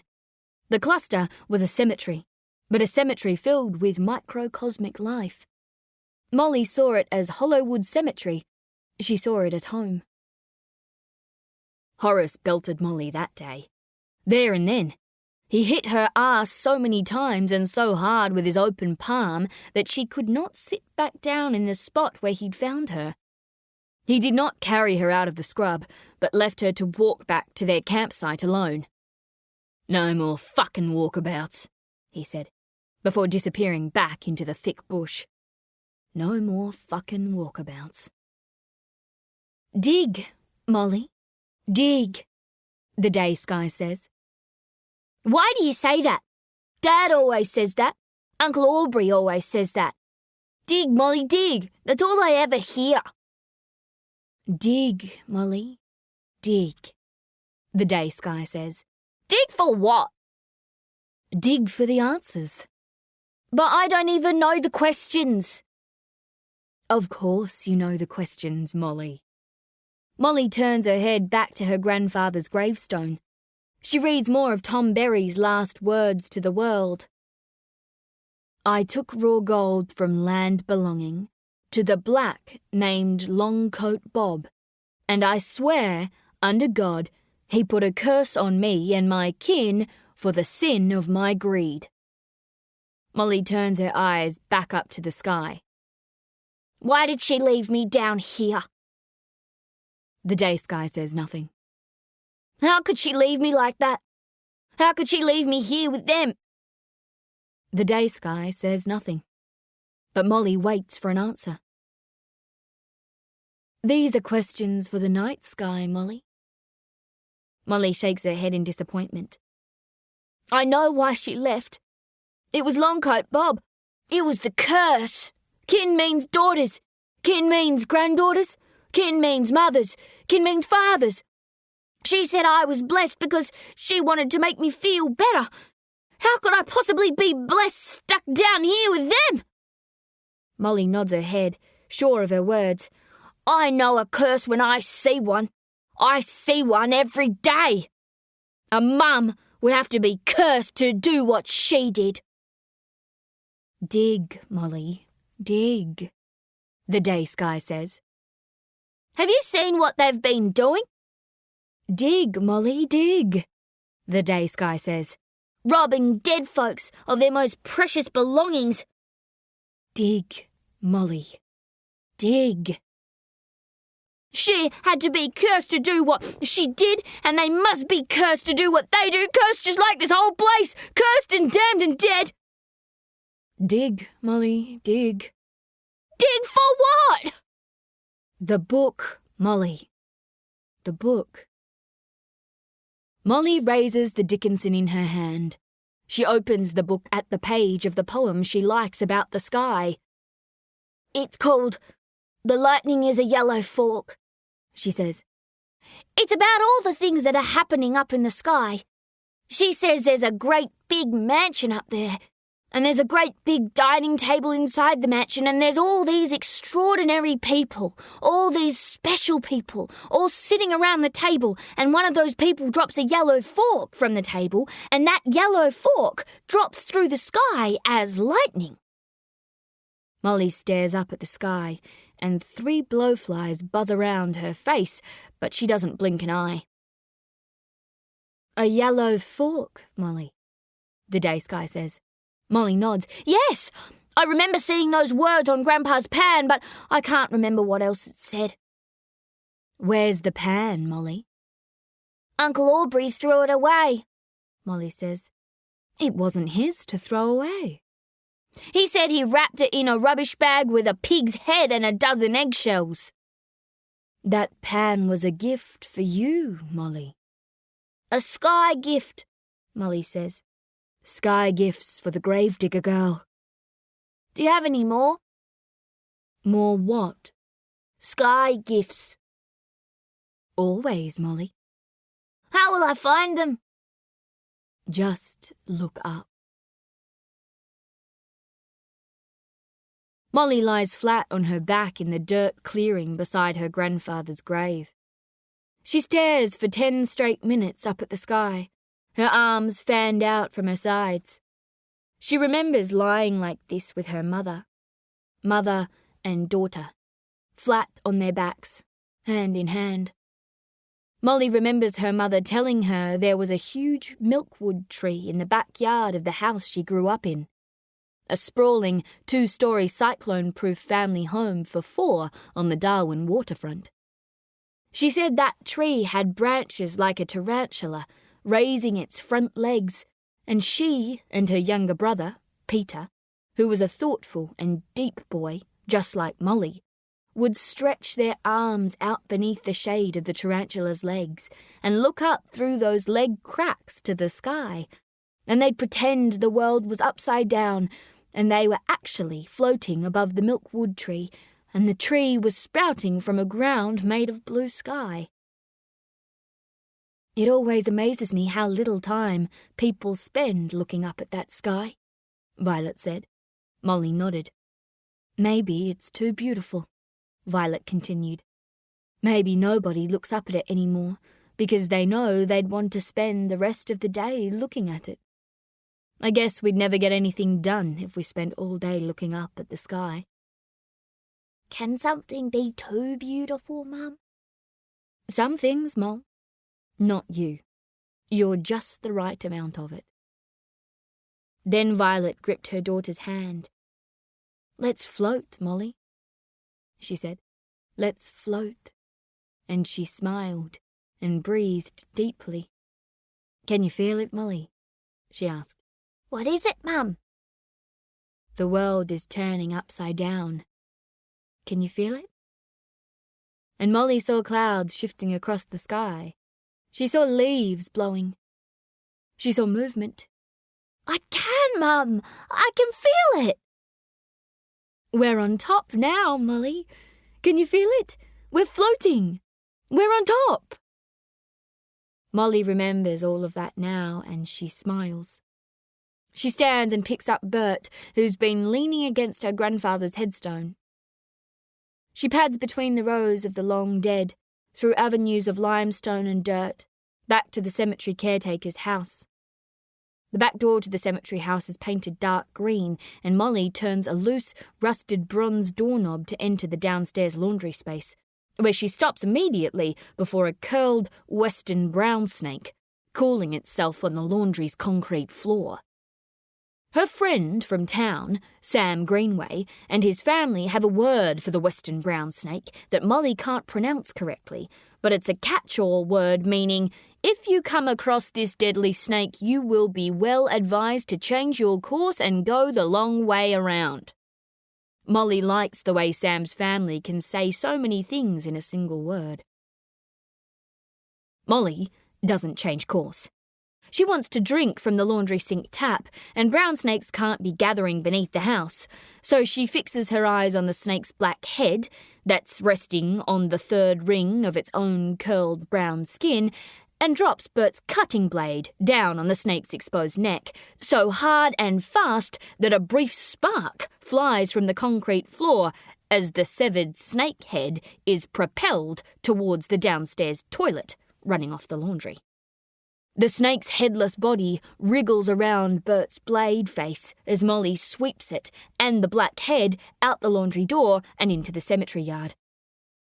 Molly rewards her efforts by sticking her open mouth under the laundry tap and letting the town water that tastes like rust and dirt flow down her throat and spill over her chin. Then a voice from the front driveway to the house. Out, damned spot! Out, I say! The words of Shakespeare floating over gravestones, floating over the dead. What need we fear who knows it, when none can call our power to account? The words of a woman, shouting.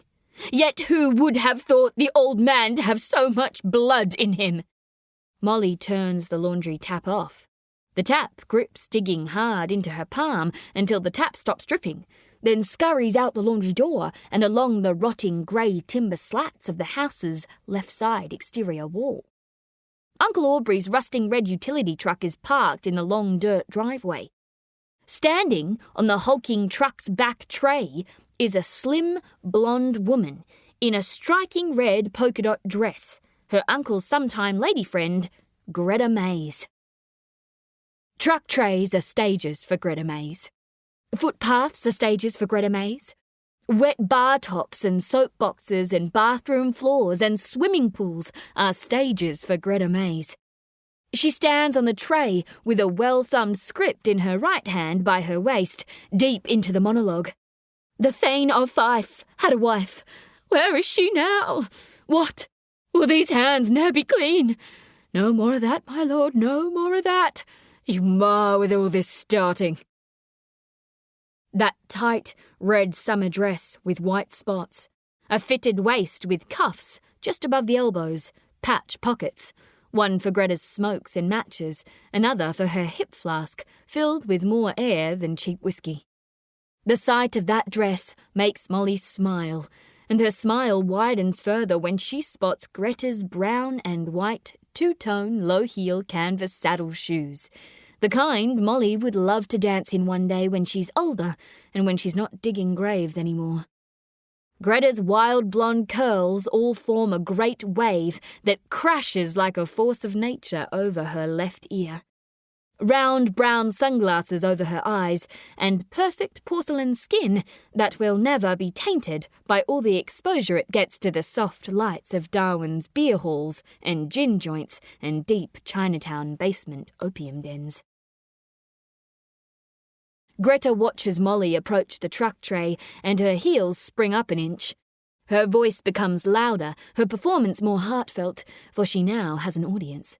She smells her own hands, and her character, her latest grand local theatre role, is repulsed by them. Is the smell of the blood still? Oh, the perfumes of Arabia will not sweeten this little hand. Oh, oh, oh. Greta squeezes her hands together, urgent, dismayed, crazed. Wash your hands. Put on your nightgown. Look not so pale. She paces back and forth along the truck tray. To bed, to bed. There's knocking at the gate. Greta rushes to the edge of the train, extends her hand to Molly. Come, give me your hand. Molly reaches her hand up to Greta, and it's thrilling for her to play a small part in this show, this acting, this art, all the way out here in Dead End Hollow Wood. The actress kneels down and grips the gravedigger girl's fingertips, and the touch of those fingers brings comfort to her character. But that comfort is too brief and too late, and Greta stares into Molly's eyes, breathless and distraught, and Greta removes her sunglasses to study Molly's face, unfiltered, and she weeps in front of her, tears welling in her emerald eyes and falling over the clean, cushioned landscape of her cheeks. And Molly wants to cry with her, but she can't, so she simply stares in wide-mouthed wonder. What's done cannot be undone, the actress whimpers. Like all hope is lost for her now, and Molly doesn't even know why, but she wants to change things for this troubled woman. Then Greta stands and turns away from her audience of one and pads slowly to the other side of the truck tray, the back of her stage, and she drops her head and freezes there in the timeless silence that is broken eventually by Molly's rapturous applause. Bravo! Molly hollers. Greta turns around to accept her applause, waving to the imaginary audience up in the cheap seats. She puts her sunglasses back on, nods her head twice in thanks, and takes an elaborate bow. Then she reaches for her hip flask. She raises a toast towards Molly, then takes a triumphant, post-performance guzzle of spirits. She offers the flask to Molly. You fancy a blast? No, thanks, Molly says. Greta nods. Smart kid, she says, capping the flask, resting her backside on the tray and leaning her back against the truck's cab. I made a meal of that Thane of Five had a wife line, didn't I? Greta says. No, not at all, Molly says, certain of it. You were spectacular. Greta lights a smoke. I was, wasn't I? She smiles, breathing in, then blowing smoke. What's it from? Molly asks. The Palmerston players are doing a 2-week run of Macbeth. Greta says. That's Lady Macbeth, sleepwalking through her castle, rambling all of her black confessions. What's wrong with her? She's mad as a cut snake, Greta says. Her fella's even worse. What's wrong with him? He keeps hearing strange voices in his head, keeps seeing things that aren't really there. Molly dwells on this. I think I hear voices in my head, she says. Greta nods. Of course you do. You're mad as a box of frogs. She winks. That's why I like you. Nuts like you and me should always mix together. Molly beams a smile. I talk to the sky sometimes, she confesses. Greta smiles immediately. Who doesn't?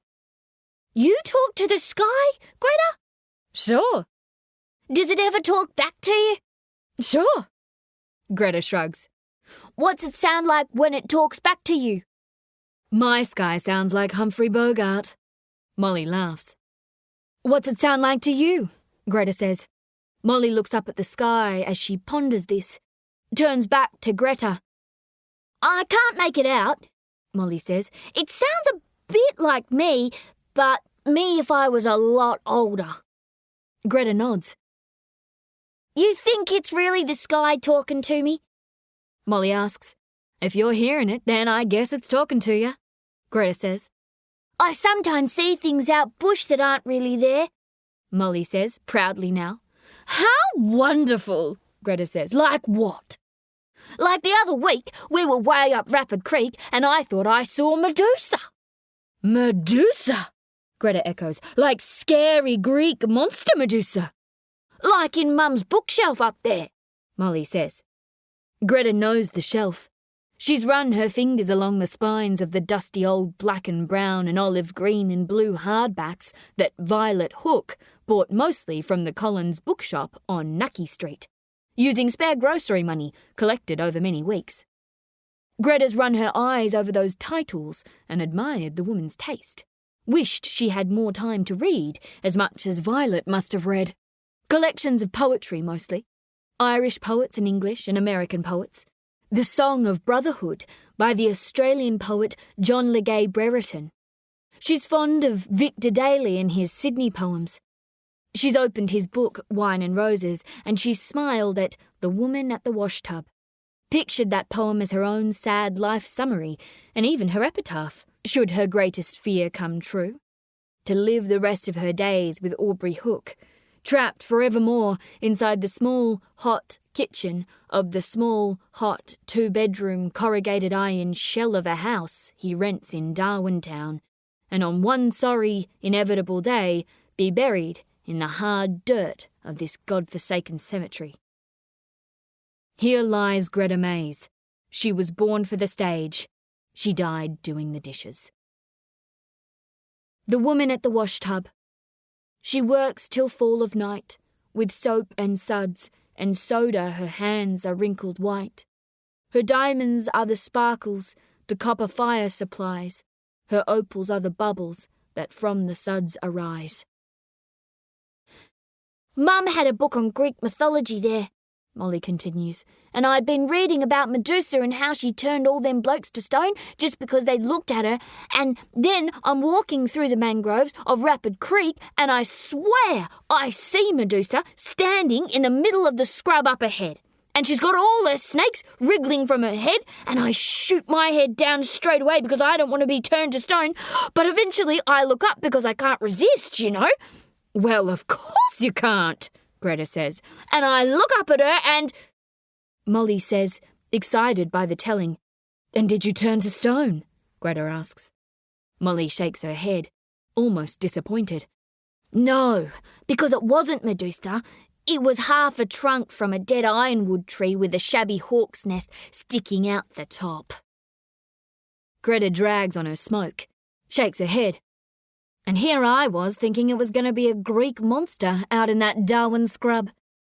Molly shrugs, moves quickly on because she can move quickly on from anything. Beltings, burns, bereavement, burials, blood. What's the spot on the lady's hands? Molly asks. It's blood, Greta says.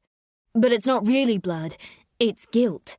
Her and her fella, Macbeth, have done terrible things to get where they've got to, and they're cursed by the past. Cursed? Molly echoes.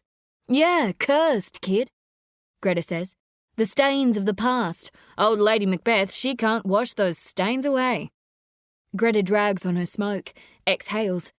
You ever had any stains you couldn't wash away, Molly? Just cut the head off a brown snake in the laundry, she says. A bit of blood got on the concrete, but I'll just wash that away with some water. Maybe some metho if it don't come out. Greta smiles. Guess Lady Macbeth could have used a splash of methylated spirits. Another drag on her cigarette. Greta studying her script. How do you cry like that? Molly asks. What do you mean? How does an actress just cry any time she wants to? That doesn't just happen any time I want it to happen, Greta says. I've got to build up to it. I've got to earn it. I've got to bleed for it, Molly Hook. Greta points a finger to her temple. I'm saying those lines up here, she says. then places a hand on her chest. But I'm feeling those lines in here. And all the time I'm feeling those lines, I'm also feeling things I've felt before in my life. That's what you gotta do to be true, Molly. You gotta go down deep inside your heart and soul, and you gotta find that dark and scary and fragile place you've been to before. You know what I mean? We all have a place like that. Molly smiles. I wish I could do what you can do. Greta shifts the way she's sitting, slides her backside along the tray, leans over the tray edge, taking another puff on her smoke. Close your eyes, she says. Molly closes her eyes. Now keep those peepers shut and go to your place, Molly, Greta says. What if I don't like my place? Molly asks. Why would anyone want to go to the place that makes them sad? Because sadness is the truest emotion, Greta says. Happiness isn't to be trusted. It's a bald-faced liar. But the truth of your sadness enriches every other thing inside you, especially your joy. You shouldn't be afraid to go to the place that makes you sad, Molly Hook. The more you go to that dark place inside you, the lighter it gets. You go there enough times, you realize that dark place is actually your sacred place. That place is all of you, and the tears you take from that place are just the darkness leaking out. Precious drop by precious drop. You following me? No, Molly says. Keep your eyes closed for 60 seconds, Greta says. Molly closes her eyes. You're standing in darkness, Greta says. 10 seconds. You don't realize it, but you're actually standing inside a large stone cave in total darkness. 20 seconds. Greta studies the girl's face. So trusting. So ready for the experience. So ready to embrace the unknown. She sees parts of herself at 12.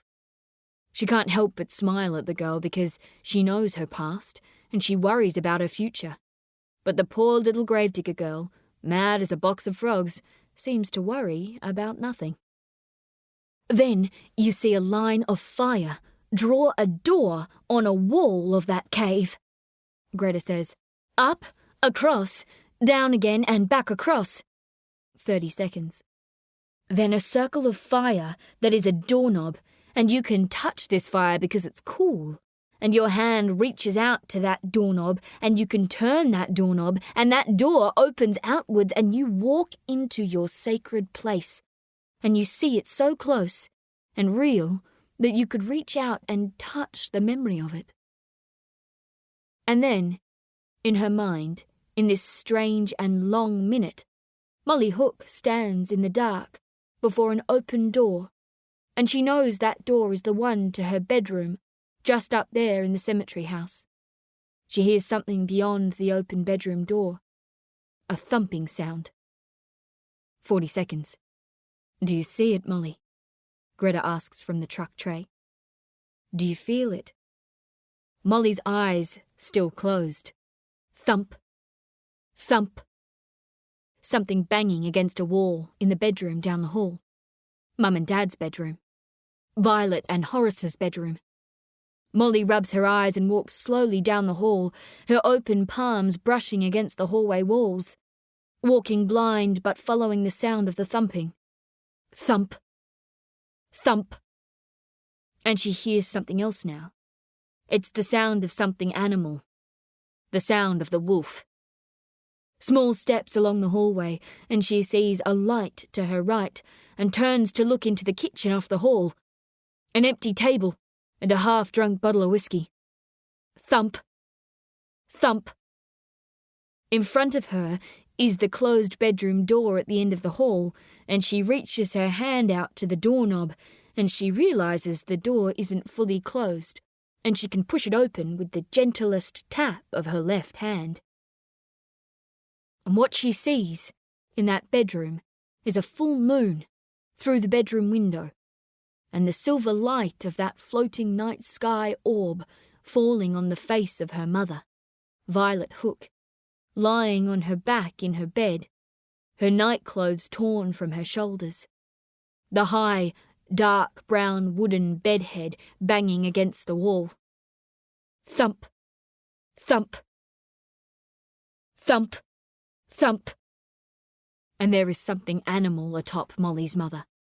A thing cloaked in shadow, crawling and turning like a wolf. And in the moonlight, she can see only the creature's hairy arms and claws, its long fingers digging into her mother's ribs. And the moonlit face of Violet Hook turns from the window to the bedroom door, and it finds Molly Hook, because that face has always found Molly Hook. And Violet Hook begins to weep silently in the moonlight. But the weeping doesn't stop the bedhead from banging the wall, and the weeping doesn't stop the animal from crawling across her. Then a voice from the kitchen, and that voice makes no sense to her. "Molly!" And the girl turns back to the kitchen light to find her father, Horace, sitting at the kitchen table, his right hand gripping the whiskey bottle. Then Molly can't help but turn back towards the moonlight in the bedroom to find the face of the animal that's now raised its head from the shadow, the face of the wolf. Another 5 seconds. "Now, open your eyes," Greta says. Molly opens her eyes. "What did you see when you opened the door?" Greta asks. Nothing, Molly says. I only saw black. "Nothing?" Greta asks, resting her back once more on the tray's rear wall. "You don't have a single memory that makes you feel sad?" Molly shakes her head. I don't think I can feel sad. I don't think I'm even able to cry. "That's ridiculous," Greta says. "All kids cry. I cried enough tears as a kid to fill Sydney Harbour." I haven't cried since I was 7, Molly says. Greta's face goes blank. She knows what happened to the girl at 7. I try sometimes, Molly says. I stare into a mirror and I think of everything that ever happened to me that should make me cry, but those things never make me cry. What do they make you feel? They make me feel like running. Greta studies the girl's face, fascinated. She shakes her head at Molly. "Well, I guess you're lucky, kid," she says, returning her eyes to her script. "Every bastard out there wants to make us girls cry. No such pleasure from our young Molly Hook."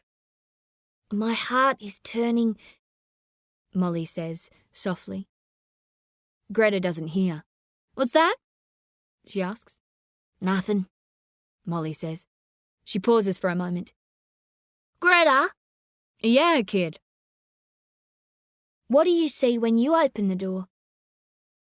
Greta turns her face to Molly, weighs up her company, smiles. She comes close to saying something true. She comes close to saying that there is a white room beyond her open door. She comes close to saying that there is a newborn baby girl in that room, and that girl is in her arms. But then she closes the door, slams it shut in her mind. "Nah, sorry, hun," she says. "Can't give away all my acting secrets." She looks at the sun, looks at the sky. Shift the gaze, change the subject. "Those boys nearly done?" she asks. Almost. "They make me sick," Greta says. It's not them. "It's not?" No, Molly says. It's the curse. "Oh, of course. I forgot," Greta says. "The great curse of Longcoat Bob's lost gold. You still getting worked up by all that bush hocus-pocus, Molly Hook?" Don't you wonder about all the bad things that have happened to my family? Molly asks. "Hate to break it to you, Molly, but bad things sometimes happen around bad people. That's a fact of life. Got nothing to do with blackfella magic." You think I'm a bad person? "No, Moll," Greta says. "You're not bad. You're not bad at all." Greta lies back on the tray now and raises her knees as though sunbaking. "That gold wasn't cursed, kid," she says. If I knew where that gold was today, I'd be grabbing your mate Bert there and I'd be digging for my fortune, safe in the knowledge there are no kinds of magic in this world, black or otherwise. There's only people, Molly. There are good ones and there are bad ones. And then there's all of us nuts stuck in the middle. Greta's eyes studied the script she holds up now to block the full sun from her face. She hasn't noticed, but Molly has, that her summer dress has fallen between her legs, and bruising, scarlet and violet and blue bruising, can be seen on her inner thighs. Finger-shaped bruises. Stains on the skin that won't wash out. Do you love Uncle Aubrey? Molly asks. Greta takes another shot from the flask, winces on the burn of the spirits. Yeah, I love him, she says, but I hate him too. He's a bad one, Molly says, matter-of-factly. Greta pockets the flask, looks at Molly's face, expressionless. With the toe of her right boot, Molly traces a circle, a moon, in the gravel driveway beneath her. How do you love someone and hate them at the same time? She asks. You'll understand when you find a man of your own. What if I already have found a man of my own? Greta turns to Molly, beams a smile. Good for you, gravedigger girl. He handsome, this boy. Very much so, Molly says, certain of it. He looks like Tyrone Power, except if only Tyrone Power was a black fella from out past Mataranka. And what might this boy's name be? His name's Sam, and he's not a boy. He's a man. He's 16 and he's got a job shooting buffalo with Johnston Traders.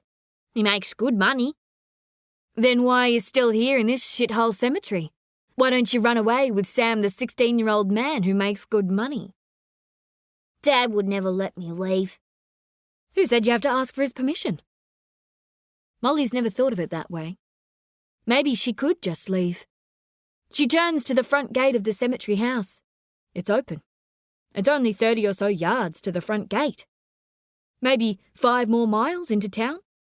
Maybe 3,000 more miles to Brisbane, Queensland. Maybe 10,000 more miles to Hollywood, California. Molly grips the side of the tray, swings her body back and forth, bending her knees as she does. Why are you still here? Molly asks. Huh? Greta says. You should be on stage in London, Molly says. You should be starring in films in Hollywood. Then I could see your name in lights at the Star. Humphrey Bogart, Vivian Leigh, and introducing the toast of Darwin, Australia, Greta Mays! Greta smiles. Full lips, a top lip that curls when it feels like it. She likes the thought of those lights. Can't, she says. Got too much on my plate right here. Molly's still looking at Greta's thighs, but not just the bruising now. It's the shape of her legs, her femininity, the silver screen in them. Greta? Yeah, kid. Is it true that Mays is an Iriel last name? It's true. What's your real name? Baumgarten. Greta Waltrand Baumgarten. Why'd you change your name? Nobody wants to see a kraut name like that up in lights beside John Wayne. I like Mays, Molly says. Greta smiles. It makes you seem mysterious, like it's hard to work you out. There are twists and turns all through you. Greta nods. You can find your way into Greta Mays, but you may never find your way back out, she says. Molly smiles. She pictures Greta in silver screen black and white, that perfect face in black and white, emerging from a cloud of Humphrey Bogart's cigarette smoke. Bogey and Baumgarten. Bogey and Mays. Those porcelain pins in black and white. The bruising wouldn't look so harsh in black and white. And the big film studios have makeup artists to cover up that sort of thing. Dottie Drake from the Fanny Bay hair salon told Molly all about the makeup artists in Hollywood. How they could cover up anything, from the bags under Joan Crawford's eyes to Errol Flynn's split lip. Do you think I could ever change my name? Molly asks. Of course you could. Anyone can. What's your new name gonna be? Molly thinks for a long moment, tilts her head upwards. Sky, she says. Greta looks up too. I like that, Greta says. You could jazz up that first name, though. She thinks for a moment. Give it a splash of Dietrich, she says. Molly beams, gasps the name, whispers it like it's sacred. Marlene Sky. Greta nods, eyes still up in the sky. Well, would you look at that, she says. What? Asks Molly. Up there. It's your name in lights. Molly laughs, and they both stare into the sky for a moment. The sky that's so far away from their dark caves and their silly fire-traced doors leading to dark places. Molly looks again at Greta's bruises. Greta, Molly begins. Yeah, kid. I heard my dad talking about you to his limestone supplier, Molly says. Greta turns to Molly, follows her eyes to the leg bruising. She sits up self-consciously, pulls the dress back over her knees. And what did your father say about me? He said you take your clothes off for money in the Edinburgh Arms pub. Greta sucks on another cigarette, pulls her sunglasses down over her nose. Did anyone ever tell you that you talk too much, Molly Hook? Yeah. Everyone, Molly says. I trust your father then told that shocked limestone salesman how those nights I take my clothes off might represent my finest role of all. He didn't say anything about any role you were playing. Of course it's a role I'm playing, Greta says. I'm playing Greta Mays, a 33-year-old actress with too much talent and not enough opportunity, who stayed in the arse end of the earth because she thought she loved an older man. Greta closes the script, tucks it under her arm, and swings her legs over the side of the truck tray, the rubber soles of her laced saddle shoes leaving imprints in the dirt driveway where she lands. And what role are you playing today, Molly? Greta asks. Or are you still working on that 12-year-old gravedigger girl who has convinced herself she's not being raised by monsters? Red tin thimble. Tapping metal typewriter keys echoing through a house of timber and tin and old wooden stumps. Peeled paint on the walls inside. A hole in the living room wall above a broken and dusty pneumatic pianola, where Molly once watched her Uncle Aubrey drive his younger brother's bloodied head during a mindless and lengthy drinking binge that ended with the brothers shooting nips of paint thinner. And have you thought about the inscription on the headstone? Molly Hook asks across an old wooden table, her busy 12-year-old fingers already wiggling above the keys. R, I, and P. Mouldy air and sunlight pushing through a faded curtain in the living room where the business is conducted. The Hook family business of burying the dead. When Horace Hook's in a light mood, Molly sometimes suggests to her father that this cemetery keeper's house feels like a kind of tomb in itself, as dark and dead as the 894, and always counting, tombs that surround it. She suggests more windows. She suggests more cleaning. She suggests more food to eat, fewer maggots in the sink, fewer bloodstains on the kitchen walls, fewer unwashed forks and dinner plates caked in old gravy, fewer weevils in the oats in the pantry, fewer silverfish crawling through Emily Dickinson and William Butler Yeats and Walt Whitman on Violet's bookshelf by the front door.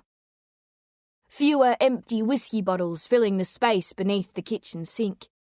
Fewer strips of fly paper hanging from the ceiling, turned black with the stuck dead wings, heads and legs of houseflies.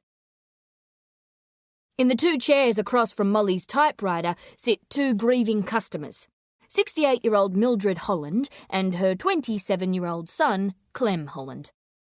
Mildred wears a black cardigan and tightly grips a purse with both hands on her thighs. Her wide-eyed and round-faced son wears white overalls covered in flour. He's come straight from work, the same bakery on Herbert Street where his father, Lloyd Holland, died instantly of heart failure at dawn 4 days ago. Clem found his father lying amid 12 freshly baked loaves of bread that were sold for half price that same afternoon. Mildred places her reading glasses on her nose, pulls a rolled piece of paper from her purse, unrolls it and reads from it. "We wish to have the following words written on the gravestone," she says. She studies the paper and reads the words out loud slowly. "Rest in peace, Lloyd." Molly taps these words out on the typewriter. "Good. And what should we write next?" She then asks. Mildred is puzzled. "That's all we could think of to say," she says. Clem shrugs his shoulders. Pretty well says it all, don't you think? Molly nods. "Would you consider a couple more lines, perhaps that say something more about the full life he enjoyed before he passed away?" Molly suggests. He didn't really enjoy much at all, Clem says. "Something about how he cherished his family and friends, perhaps, and how he was cherished in return." Molly tries again. Mildred looks at her son grimly, looks back at Molly. "He was mean and sour most of the time," Mildred says. Clem turns to his mother. When I told people the news, everybody seemed to have the same look on their face. "What look was that?" asks Mildred. Relief, Clem says. "I see." Molly nods understandingly. "If Lloyd had one belief, Mrs. Holland, one value that he really lived by, what would you say it was?" Mildred shrugs. "He believed in bread," she says. "He believed there was something beautiful in creating something that tasted so good out of just, flour and, Mildred looks to her son. Clem nods knowingly. Water, he adds. Just flour and water. "Flour and water," Mildred repeats, nodding. I see, Molly says. Mildred looks around the house. She looks at the closed bedroom doors beyond the hall off the living room. "Where did you say your father was again?" Mildred asks. "He's fallen ill," Molly says. Clem smiles. Got the brown bottle flu, has he? Molly gives a half smile. "Mrs. Holland, if you had any thoughts about anything that interested him, then I could perhaps help you craft something that might be a more fitting tribute to your late husband." Molly turns to Clem. "Something his children's children might appreciate half a century from now." Molly looks back at Mildred. "I know I'm only young, but I've helped many people find the words that are just right for their departed loved one." "How old are you anyway?" Mildred asks. "I'm 13 in a month." Mildred studies Molly's face, dismayed by the idea of having to think more deeply about her husband. She ponders. She looks at her son, pats a cloud of flour from his shoulder. She shakes her head. "I guess the only thing that made him happy was a loaf of well-baked bread in the morning." Molly nods, swinging the typewriter's carriage return lever over to start a new line of text. She looks out the only window in the living room, where a slice of blue sky fills half the frame. "What about this?" she asks, and she speaks the words as she types them. "Like a falling sun," she types. "You closed your eyes." Tap, tap, tap, carriage return lever, new line of text. "Like morning bread, may your spirit rise." Molly looks up at her customers. "Rest in peace, Lloyd," she says. And Mildred turns to her son, and Clem's eyebrows rise in approval. Mildred beams. Well, I quite like that, she says. She thinks on it some more. Like morning bread. Yes. I think Lloyd would like that too. Yes, let's go with that, shall we? Of course, I need to tell you, Mrs. Holland, Molly offers. 2 more lines of engraving on the stone will cost you an additional 4 shillings, but I find customers don't usually mind paying a little extra when it comes to honouring the departed. Mildred turns to her son, Clem. He shrugs, unsure. It's only 2 more lines, Mildred says, loosening the grip on her purse.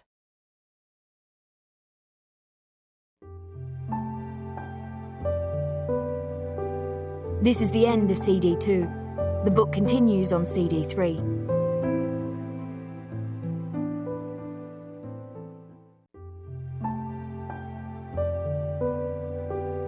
CD 3.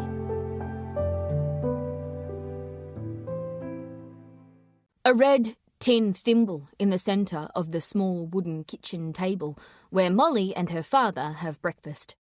Horace sweats. He is thin, all limbs and burden. His hair is combed back hard and straight. He stinks of methylated spirits. Alcohol leaching from his armpits in his breath. Beads of sweat above his top lip.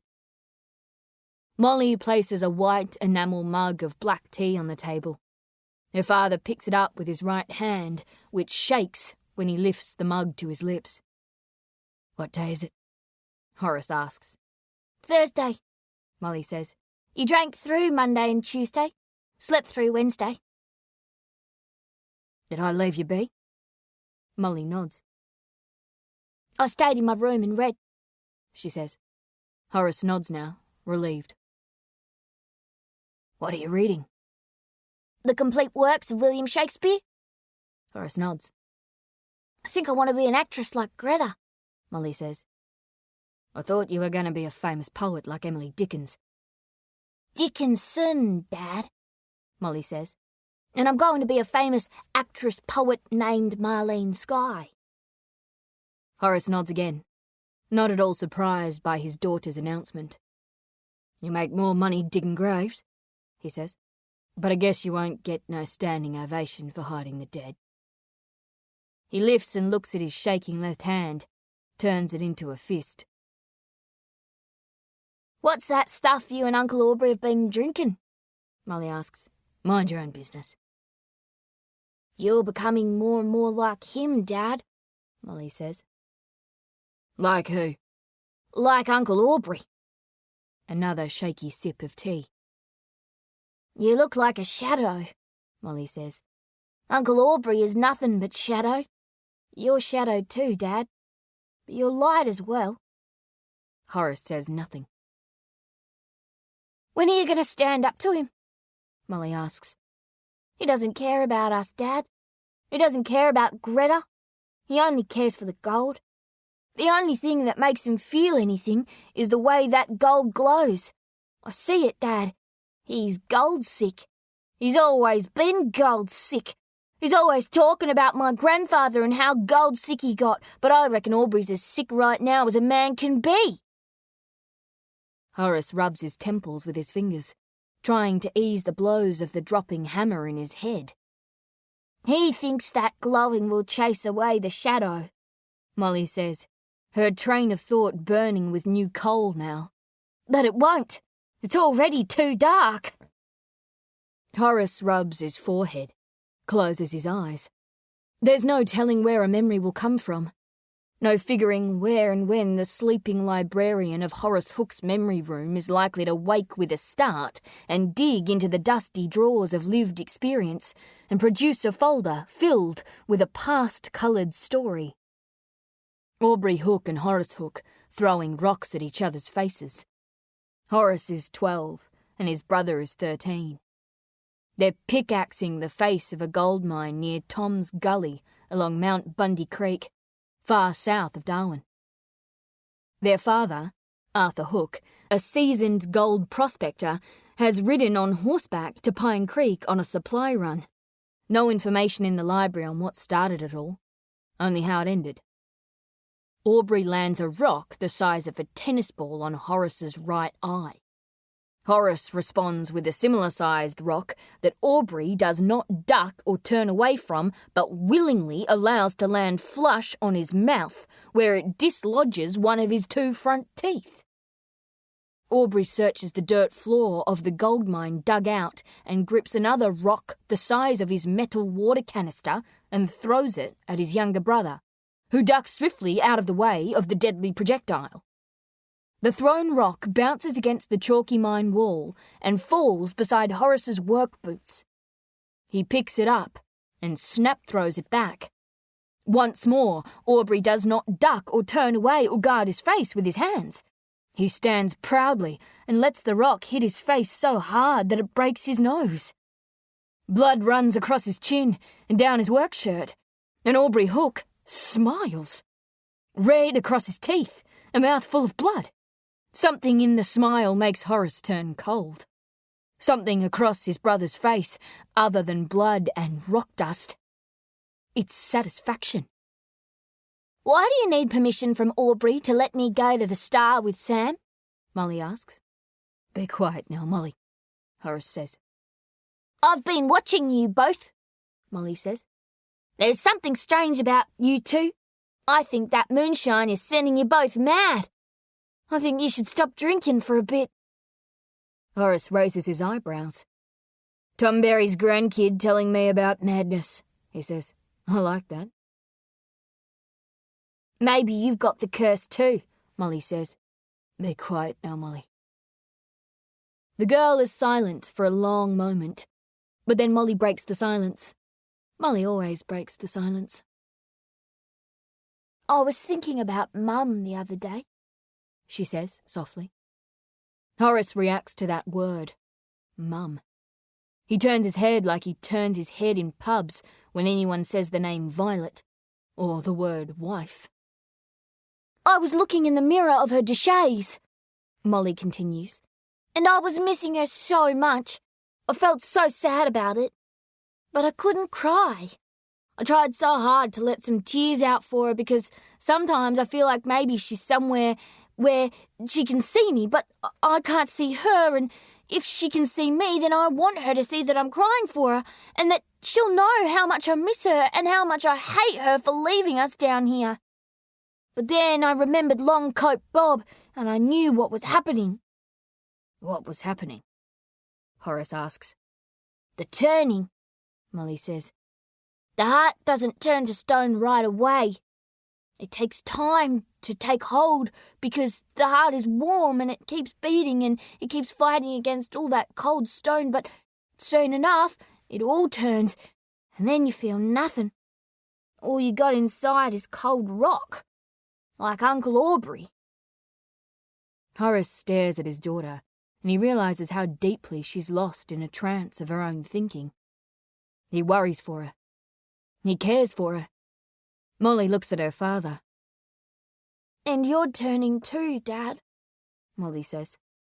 "That's enough now, Molly," Horace says. "I can tell, Dad. I can see it happening to you. Kin means husbands, Dad." "Let's just have some breakfast." "Kin means brothers, Dad. It means uncles and aunties and cousins, everything." And Horace slams his fist on the kitchen table. "Keep going, Molly," he barks. His eyes, that horrifying warning men like Horace give to children like Molly with their eyes, in kitchens like this one. Danger. Do anything but keep going. So Molly picks up a cutting knife and runs it 6 times, both sides, along the black leather razor strop hanging from a nail by the gas stove. She cuts 3 neat slices from a warm slab of 6-day-old corned beef and fries them beside 2 halves of a ripe tomato in a thick, black square iron skillet on the stovetop. Horace sips the tea quietly, sits the mug down on the table. His fingers reach for the red tin thimble in the centre of the table. "You see this thimble?" he asks. Molly nods at it, turning the tomatoes on the pan. "This thimble belonged to your mother," Horace says, "in the good years. When she was clear-headed, I mean. She would sit in the corner over there and sewing clothes for you. Pinafores and all that. And I'd be where you are right there. I'd fry up a feed of red emperor I'd caught on the rocks at Francis Bay, and I'd fry up some potatoes with it, and we'd boil some muddies too. And she was happy." Horace slips his forefinger into the thimble. Molly plates the corned beef and fried tomato, places the breakfast down for her father. He cuts into the beef, chews it along with the tomato that he's sprinkled with too much salt and pepper. He rests back in his chair. "The Japs are coming," he says. "Who's coming?" "The Japanese. 350 Jap aircraft just blew the arse out of Hawaii. They'll be coming for us next. These idiots who run this town will take a while to wake up and smell the fiery death fleet heading our way. But you can take it from me, Mo. The war's coming to Darwin." He sips his tea. "I reckon there's some high-up Jap right now sticking a big fat red sun marker over Darwin on his map." "Why would they want to come all the way here?" "They're rat-fucking the Yanks and we're helping the Yanks. You've seen all them Navy boats in Darwin Harbour. We've got giant fuel tanks filling Allied ships. We've got oil tanks in army bases and aerodromes. And all we got protecting 'em is a few big guns and a couple of barefoot kids with slingshots. Why wouldn't they come to Darwin?" "So, "When do we leave?" Molly asks. Horace places his cup down again on the table. "We're not going anywhere," he replies. "Our ship is about to come in, Molly. War is a gold mine for the gravedigger. Those Japs are coming, and anyone stupid enough to stick around to greet them will be dead within a day." "Including us," Molly says. "We're not in the firing line. They'll go for the town and the port mostly. And when the dust settles, the Federal War Cabinet will be more than grateful to pay up handsomely to anyone who can give all them sorry bodies a proper burial." Horace gets up from the table, ambles into the living room. He returns with a large wooden box filled with bottles of disinfectant and sugar soap and scrubbing brushes. He places the box in the centre of the kitchen. "It's the curse," Molly tells herself. "It's the curse that's made him hard. Kin means fathers. Kin means husbands too. Longcoat Bob turned his good heart to stone." "I need this place cleaned," Horace says. "I need you to dust, wash, and disinfect every last corner, every last crack in this godforsaken shithole." Horace picks up the red tin thimble, holds it up to Molly. "I'm going into town, and I won't be home until tonight," he says. "Before I leave, I'll be hiding this thimble somewhere in the house. To find it, you will need to inspect and clean every nook and cranny. If you have not found the thimble by the time I return, I will know you have not cleaned the house properly, and you will be punished. Do you understand?" Molly nods. "It's the curse," she tells herself again. "The curse of Longcoat Bob." "Say it," he says. "I understand," Molly says. "You understand who?" her father asks, placing the red tin thimble in the pocket of his pants. "I understand you, Dad." And her mind rattles with two words. The turning, the turning, the turning. Cupboard doors opening. Cupboard doors slamming shut. Wipe, scrape, rub, dust. Breathless gravedigger girl on her hands and knees with an old toothbrush, scrubbing bloodstains off the hallway floor. "Out, damn spot," says Lady Macbeth in her mind. "Out, out, I say." But some spots can't be removed. The girl spreading wax on the floor and rubbing and polishing the old wood. Her kneecaps get so red and sore, she ties her father's thick winter socks around her knees to cushion them. She pulls a heavy bucket of water and disinfectant across the living room floor, a cotton mop and a wringer. It must be here. It must be here. She runs a rag across the dust that blankets the skirting boards of every wall. Breathe. She pulls a wooden step behind her through the house so that she can reach her wire-bone arms up to run the rag across the endless crowning moulds atop every internal wall. Breathe, Molly Hook.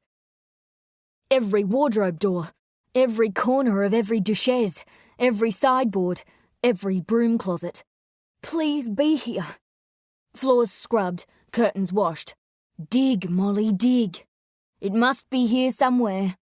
Lye dropped down the pipes in the kitchen sink.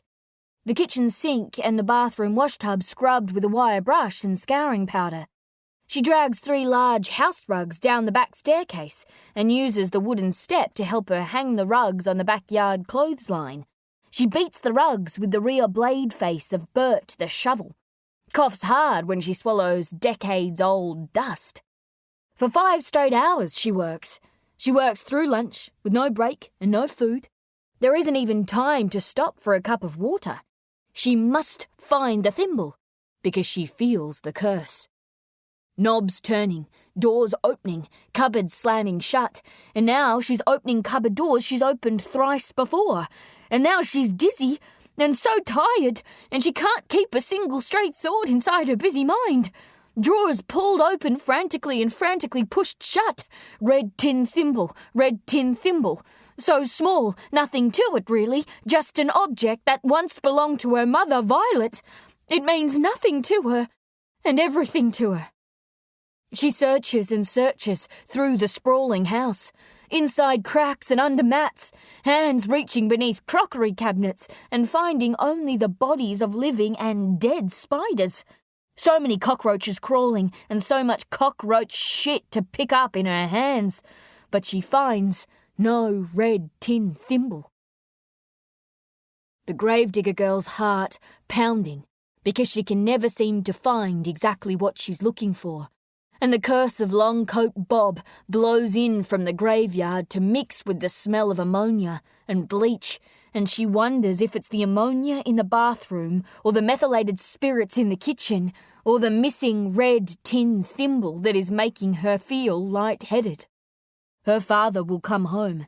He will come home, because fathers always come home. Sure as the Darwin sun rises each day like the bread in the late Lloyd Holland's bakery. He will come home, and she will not have found the thimble, and she will be punished, and he will not even know the effort she put into finding her mother's red tin thimble. He will not know because he won't be able to see the truth beyond the dark veil of Longcoat Bob's curse that she can feel is so close to her now, and so close to her father because of her, so close it hurts. Her Uncle Aubrey will be with her father when he comes home, and they will both be liquored, and Uncle Aubrey will be worse than her father because he is all shadow, and he will take on the punishing like he always does because it satisfies him. She scurries from the bedrooms to the kitchen to the bathroom to the living room to the bedrooms to the kitchen to the bathroom, and she spins around on the spot, wondering where her father could have possibly placed that red tin thimble. And she finds the locked door to Horace Hook's bedroom, where he keeps the buried and unburied treasures of Hollowwood's ever-trusting dead. And her heart is beating so fast with all the thinking and the work and exhaustion that she can't catch her breath. And she tries to suck more air into her lungs, but nothing goes in. And she remembers water, and she scrambles to the kitchen. But then she sees flashes of yellow and purple in her mind's eye, and she can't focus on anything, and her hands are so cold, and the blood seems to rush out of her body and drain like lye into the cracks in the polished wooden floorboards beneath her bare feet. And she closes her eyes and sees only a black room, and this feels safe, so she stops breathing and falls with a thud to the floor of the kitchen of the caretaker's quarters in ruined Hollowwood Cemetery, where the only people close enough to hear a single sound from Molly Hook, aged 12 years and 11 months, are buried in dirt. And the last thing she sees in the black room of her mind is an audience rising to its feet to give a soaring standing ovation for the gravedigger girl, as the side of her skull hits the theatre stage. "Bravo, Molly!" they scream. "Bravo!" Seen from the blue sky above, and looking down, and looking closer in and closer in, she is a brown-haired girl standing in pants made for boys before a dress shop window on Kavanagh Street, central Darwin. If someone told Molly Hook she had dreamed herself here in this moment, she would believe it, because Darwin is a dream at sunset, in summer, and the dress in the window is the kind of dress Molly wears in her dreams. A teenager's dress and a going-out dress that Molly could wear to a dance, or a school graduation, or to a Hollywood film premiere on the arm of Gary Cooper. If only she wasn't so busy digging graves in Darwin, Australia. A light blue satin dress, the colour of the Darwin sky in summer, resting on the Ward's boutique shop window mannequin, whose expressionless face says nothing of how wonderful it must be to wear something so beautiful. It's not long till her birthday. She will soon be able to say she is in her teens. She will soon be old enough to attend the winter dance in Darwin's town hall. She could wear this blue dress to the dance. Perhaps her father will buy it for her birthday. She won't ask how he got the money. She won't ask if it was bought with the gold her uncle bit free from Lisbeth Fleming's dead ring finger. She will wake up on the morning of her birthday and she will open the dress box her father has wrapped for her and she will whisper, "It's beautiful, Dad." And he will ask her to try the dress on. And she will spin before him and he will smile and she will run into his arms and he will say he's sorry he can't always be like this. And when they embrace, his face won't be unshaven and bristly. He won't smell of spirit and week-old sweat. There will be only colour. Sky blue. Molly's made her pilgrimage to this untouchable dress twice a week for the past 4 weeks. But no matter how many times she wills a different outcome, her pockets are empty when she gets there, and she always turns away empty-handed.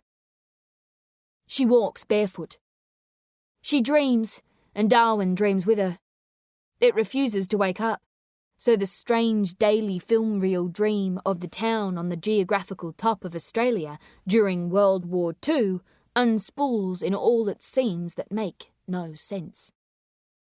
Darwin, which was not made by God, but by a theory of evolution. Made by the earth spinning and by 5,800 people who lost their footing. Slid southwards and northwards on the rocking floors of ships with no anchors, and found the wreckage and flotsam of their lives washed ashore at Port Darwin.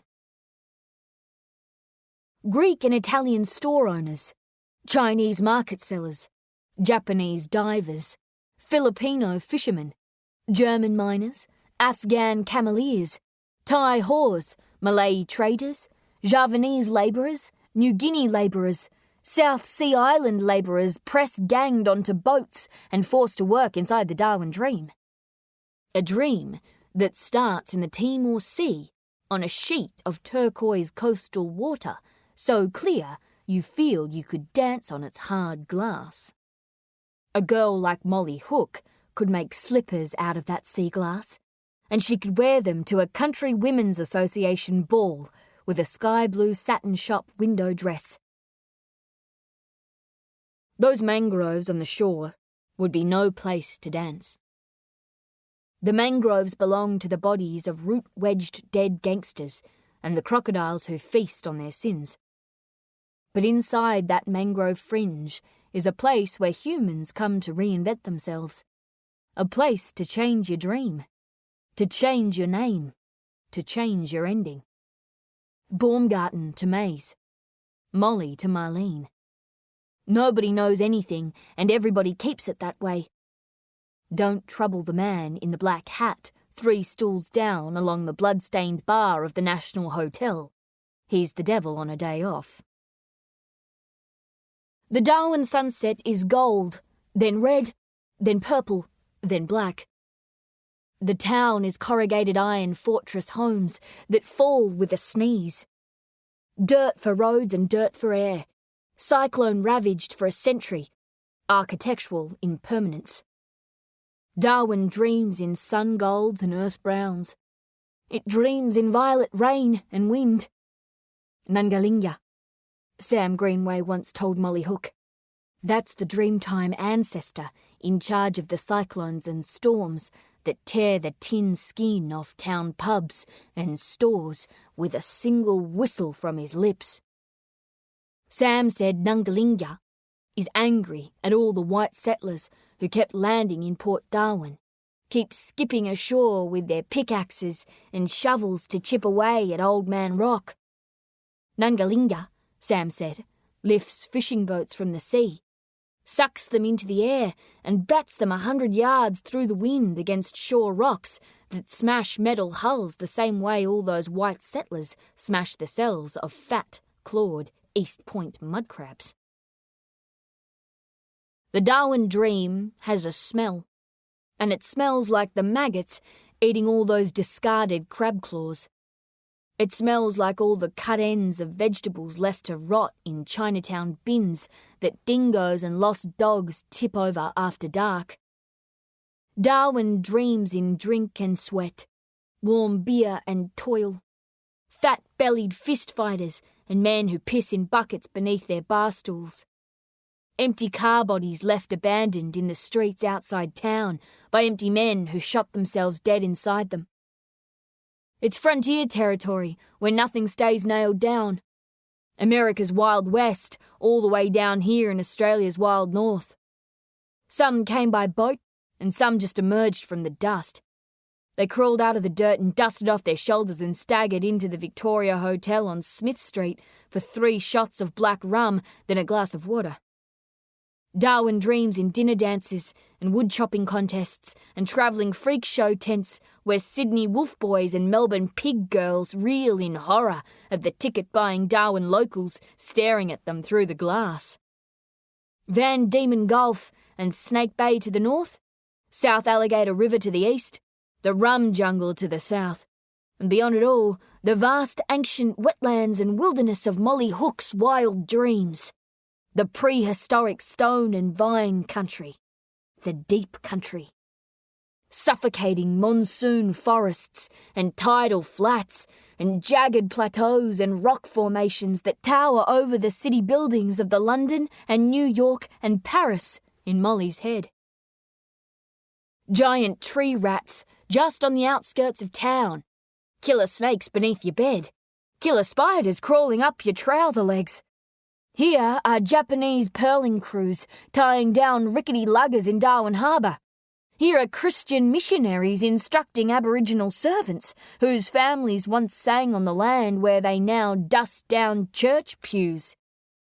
Drunk and wealthy cattlemen and their mistresses skinny dipping in the voluminous water tanks of the abandoned Vestey's meatworks at Bollocky Point. Sunburnt stockmen clocked off and rolling dice in a Mitchell Street gambling hall. There are hardly any cars on the street. Most everybody walks or rides bicycles in the Darwin dream. A fat and drunk man sleeps on the toilet seat of a hot tin earth closet on a corner of Nucky Street. Molly blocks her nostrils with her forefinger and thumb as she passes. The man's long drop waste will sit for days before being mercifully burned. There's the state school bus that's been parked on Peel Street for the past month, a rusting semi-trailer with a long rear tray. On the days when her father bothers to send her to school, Molly and her mates sit beneath a mesh cage, their arse bones bouncing hard on the metal tray at every pothole on the road to Darwin Primary. Molly ambles barefoot into Chinatown. Half a century ago, the Chinese outnumbered the Europeans here 4-1. Horace Hook told his daughter once that the Orientals, the Celestials, called Australia the New Gold Mountain, while California was the Old Gold Mountain.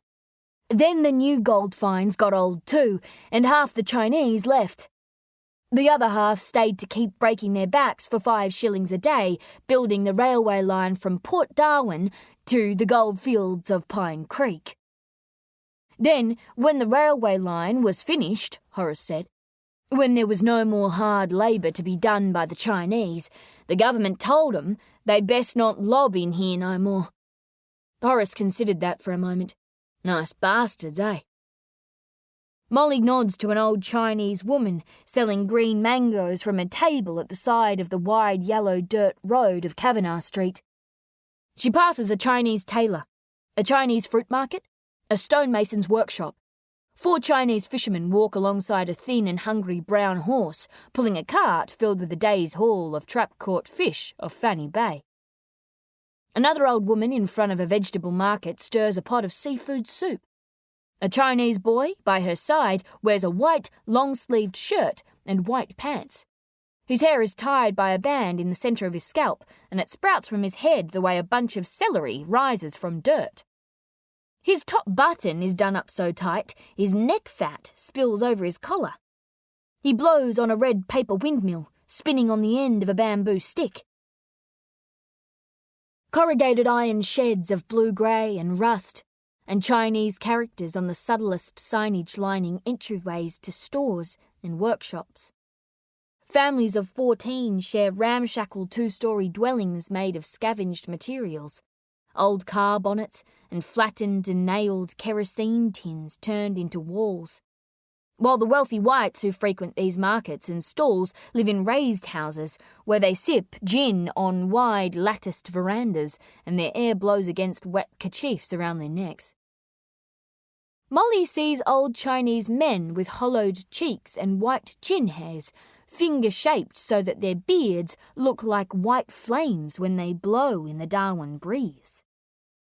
One, who has only a bottom row of teeth, rests his backside on a wash bucket as he nails a heel back onto his right black slipper, a smoking pipe gripped in his left fist.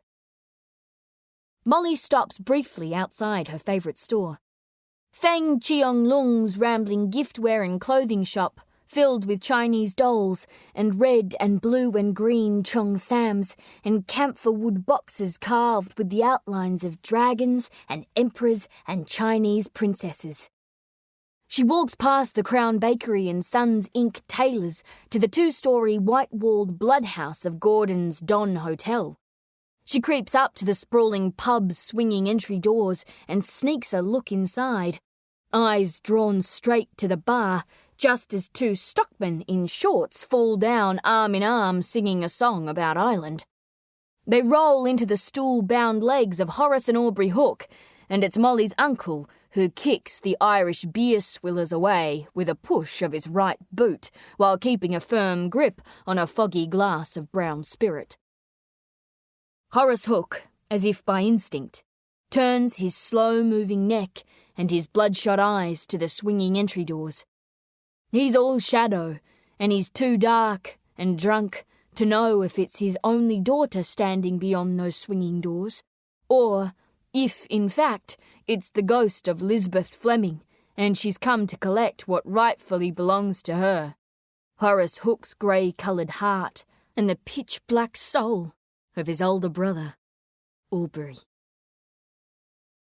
Molly rushes backwards from the swinging doors into bustling Kavanagh Street, bumping into a young Chinese woman carrying a tray of purple plums that nearly spill.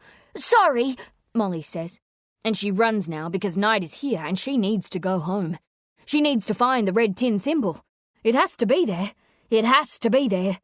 And the few street lights of Kavanagh Street flash on, and Molly runs past A.E. Jolly's store, and Cashman's news agency, and the Bank of New South Wales, and the town post office where not a single letter has ever arrived with the name Molly Hook on its envelope.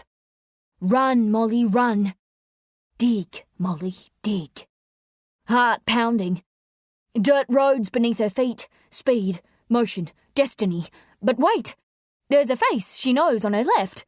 Stop right here on the spot because it's him. It's Tyrone Power in the flesh, by way of Mataranka, south of Catherine, right here on Smith Street, Darwin. Sam Greenway stands on the footpath beneath the awning of the Star Theatre. He wears a red, long-sleeved stockman's shirt and dirt-covered brown pants, and his black, broad-brimmed riding hat sits back on his scalp so that his full black mop of hair grows beneath the throbbing awning ceiling bulbs. He's laughing hard, and his big wide smile is as bright as the lights that border the partly open-air cinema's roof lining and climb like a string of pearls to a shining ornamental night star rising over Darwin. The same kind of star that drew wise men from the east to Jerusalem, Molly thinks, is now drawing her and Sam Greenway to the silver screen worlds of Ginger Rogers and Fred Astaire and God's other sacred child, Shirley Temple. The star's playing Daryl F. Zanuck's Jesse James tonight, and that title is stretched breathtakingly across the theatre's marquee wall in pistol-shot Wild West lettering. Molly is about to call out to Sam, but she bites her tongue in the darkness of the street because she realises Sam is in the company of two teenaged girls. Aboriginal girls with pretty smiles and long legs, older than Molly.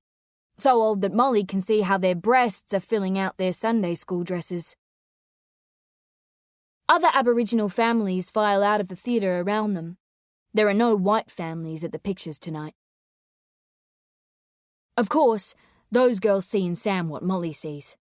They see his spark, his light, his Hollywood charm, and they stare at it wide-eyed and dumbfounded, slack-jawed and spellbound by a brief and impromptu cowboy show Sam is giving right there on the footpath.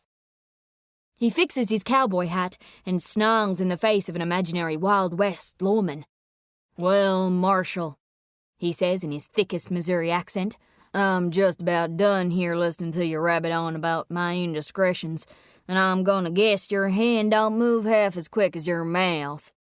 Sam's right hand fingers dance above a curved, oversized red and green apple-flavoured candy cane hooked like a pistol over his brown leather work belt. Then his hand moves so fast that Molly sees nothing whatsoever between the candy cane vanishing from Sam's belt and it reappearing, raised in his right hand and firing 3 shots that explode from his film sound effects lips as his left palm speed-cocks an invisible pistol hammer. When the deed is done and the imaginary lawman lies bleeding in the dirt, Sam triumphantly blows smoke from the candy cane pistol shaft.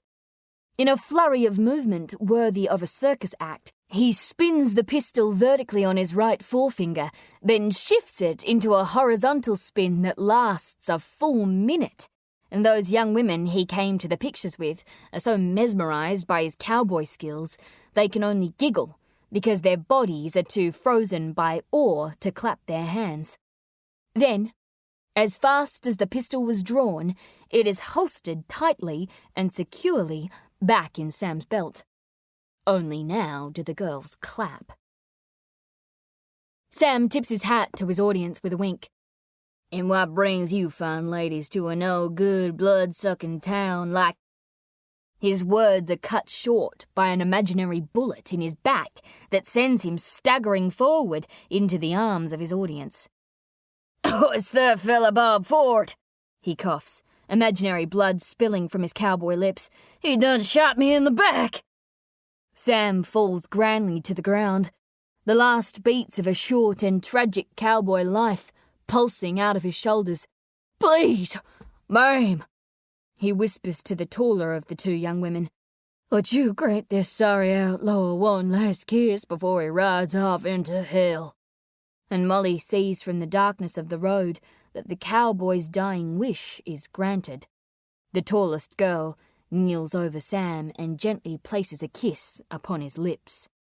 A kiss that seems to Molly to last as long as most of the features that show on the star's big, white picture screen. And of course, Molly is not the girl to grant that kiss, because Molly never dug enough graves to buy the blue satin dress to wear to the pictures, and Molly could never look so tall and so beautiful as that lucky, full-busted girl in her Sunday best, because Molly's always 6 feet deep in dirt and dead folks. Sam closes his eyes for the cowboy's last sleep. The older girls howl with laughter, and Molly treads lightly to the scene and stands over her friend Sam, feeling, for the first time in her life, every heavy ounce of her inherited heart that's slowly turning to stone inside her chest.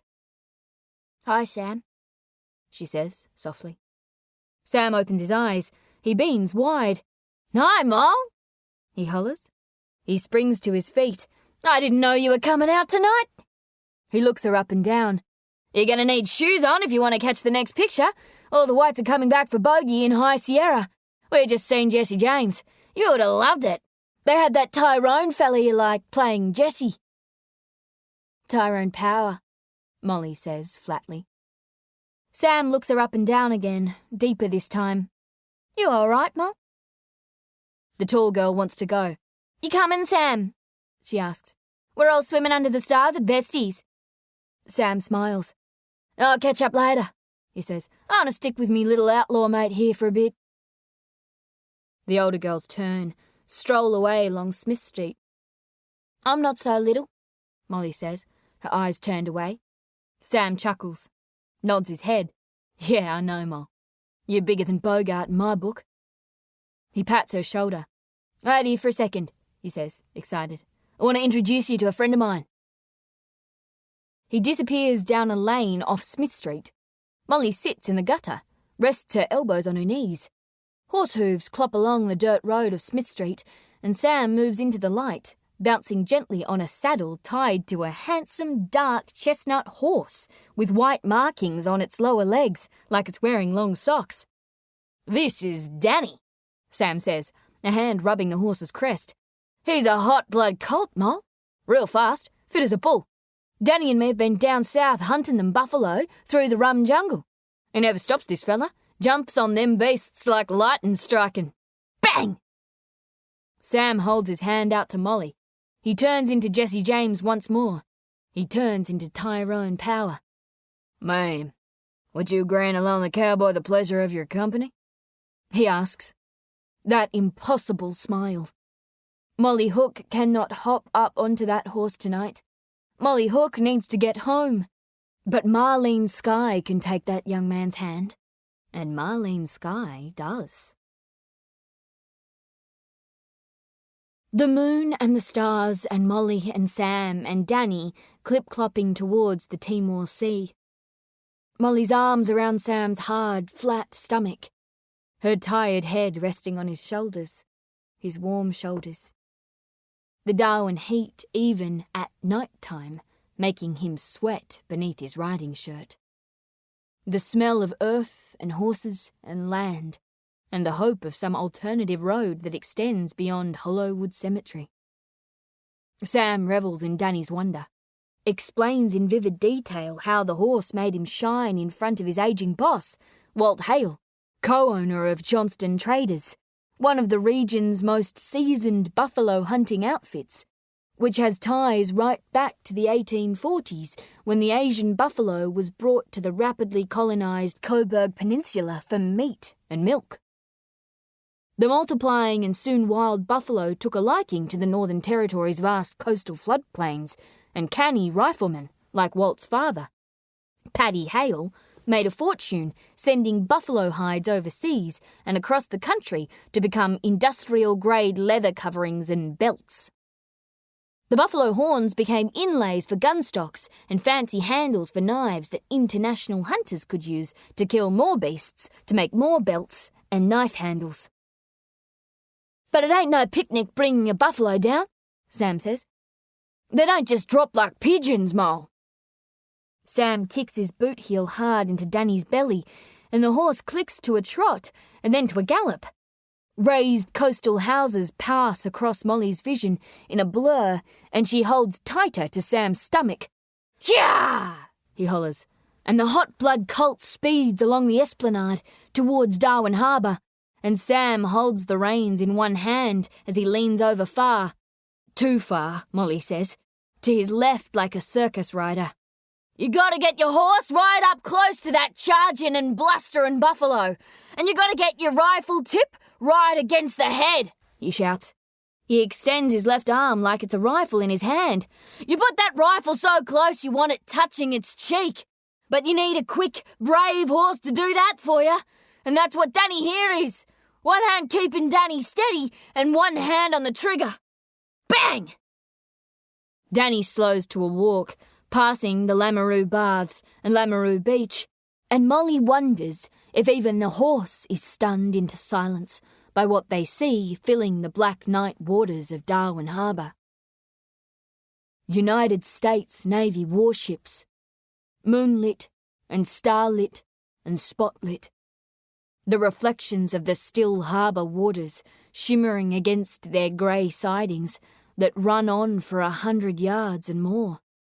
They are as lengthy to Sam's eye as the dead grass Australian rules football fields he bounces around on with his cousins, as wide across the beam as the cricket pitches he mows into the lawn behind the church. Molly tries to count all the ships, and she loses track around 50. Sam's eyes are drawn to an American destroyer. The last time he can recall seeing something so big was when he rode 200 miles east from Darwin to the Arnhem Land escarpment with his Uncle Ernie, and they saw Burgundy Rock lit up by the sunrise. The destroyer is the same shape as that old sandstone rock, but Barunga isn't fixed with the guns the destroyer has. Sam counts them. 5 guns in single mounts. Can't see the torpedoes, he says, wide-eyed. Patrol boats, auxiliary minesweepers, depot ships, examination vessels, American and Australian troop ships carrying men in white shirts Molly can see moving back and forth across decks with the same frenetic pace the moths have when they flap around her reading lamp. Dad reckons the Japs are coming to Darwin, Molly says. Sam heals Danny and they move on towards Stokes Hill Wharf. Your dad's right, Mol, Sam says. That dirty old war's coming to us now. Molly fixes her grip on Sam's stomach. Look at all them boats packed in there like sardines, Sam says. They should spread them fellas out, make 'em harder for those Japs to hit. These boats make no sense to Molly in the Darwin dream. These warships make no sense. Purple plums belong in Darwin, Molly tells herself. Cyclones make sense in Darwin. The heat belongs in Darwin, the eternal sweat. Warm beer makes sense here, and hand-woven baskets on market stall tables. Fat barramundi belong here and saltwater crocodiles. And the box jellyfish whose sting will make you wish you'd never learned how to swim in Darwin Harbour in the first place, or even kill you outright. Purple plums in the arms of young Chinese women. Purple plums make sense. Is this a dream, Sam? Molly asks, her left cheek pressed against Sam's right shoulder blade. Her eyes look out to the long, curling, wooden deck wharf running deep into the black harbour, its cast iron and concrete supports covered in seaweed slime and mollusk shells. Cars and bodies and cranes move around the wharf deck unloading and loading a hulking naval cargo vessel some 120 yards long and 15 yards wide. I blacked out in the kitchen today, Molly says. I don't even remember how I got into town. I feel like I just woke up outside Ward's boutique. Danny clops along the beachfront. The gravedigger girl holds Sam tighter. Danny stops. Sam looks out beyond the wharf. On the horizon, 3 jagged lines of lightning split the sky, turning it violet. The lightning man's coming, Sam says. Molly knows about the lightning man. Sam's grandfather was the one who first told him about the lightning man. The spirit god who rides high in the sky on a high-speed vehicle made out of storm clouds. Wish I had me one of those to get around on, Mol? Sam said. He told Molly the lightning man has powerful ears that know things, that know the weather, and from these ears the lightning man shoots rods of electricity down through his storm cloud to the ground. But you don't run from the lightning, Sam said. You go to it, because the lightning man's trying to tell you where to find what you need. The lightning man comes, and then all the good water and food comes with him. Another lightning strike in the blackness far beyond the busy wharf. I'm leaving here tomorrow, Molly, Sam says. Where are you going? Molly asks. I'm going to the lightning, Molly. Molly releases her grip around Sam's belly. Me family, he says. They're going bush. They're going deep, Mol. Do you have to go? Molly asks. Big gathering, Sam says. A lot of talking needs to be done with the elders about what's coming with this war and where we all go from here. Where are you all gathering? Molly asks. I can't tell you that, Mol. Molly wraps her arms around Sam again. Take me with you, she says. I'll go with you right now. You go ahead and give Danny a big kick in the belly and we can ride away right now. Tonight. Just go deep into the bush, so deep we never come back. Sam turns his head to speak closer to Molly's ears. You're not allowed to go where I'm going, Molly. Molly closes her eyes, silent for a full minute. Do you care for me, Sam? I care for you a lot, Mol, Sam says. But I'm 16, and you're 12, and... I'm almost 13, Molly says. Sam nods, smiling. And you're almost 13, he says, breathing deep to finish what he has to say. And I don't think it'd be right for me to care for you the way you want me to. This heavy stone heart. Cry from it, Molly. Cry, she tells herself. But she can't cry, so she opens her eyes again and slides off the horse, walks to a large rock embedded in the sandy banks of the harbour, and sits. Will Longcoat Bob be there? She asks. Sam slips off Danny too, holds the horse's reins as he talks to Molly's back. Nobody knows where he is, Sam says. He's been on a long walk, longest he's ever been on. Nobody's seen him in almost 2 years. Molly drops her head, traces the circle of the night sky moon in the sand with her right big toe. Sam? Yeah, Mol? Remember I told you about the sky gift? Yeah, Mol. I remember. Molly traces a twisting road running from the sand moon at her feet. Remember them words my grandfather etched on the pan? Yeah, the palms, Sam says. Directions, Molly says, correcting Sam. They were directions, but he wrote them for the eyes of poets. Only people living poetic lives could understand them. You have to be poetic, Sam. You have to be graceful. Sam ties Danny's reins to the post of a rotting fence lining the beachfront. Directions, huh? Sam says. Molly nods. I know where the Silver Road is, Molly says. Sam says nothing. It's what you called the Glass River, Molly says. It's the same thing. Way beyond the Clyde River. The road you used to walk as a kid. Molly looks up at the night sky moon. I'm going to leave this place too, she says. Everybody else goes away. Why can't I? I'm going to go find the Silver Road, and then I'm going to find Longcoat Bob, and then I'm going to find my own treasure. What's your treasure, Molly?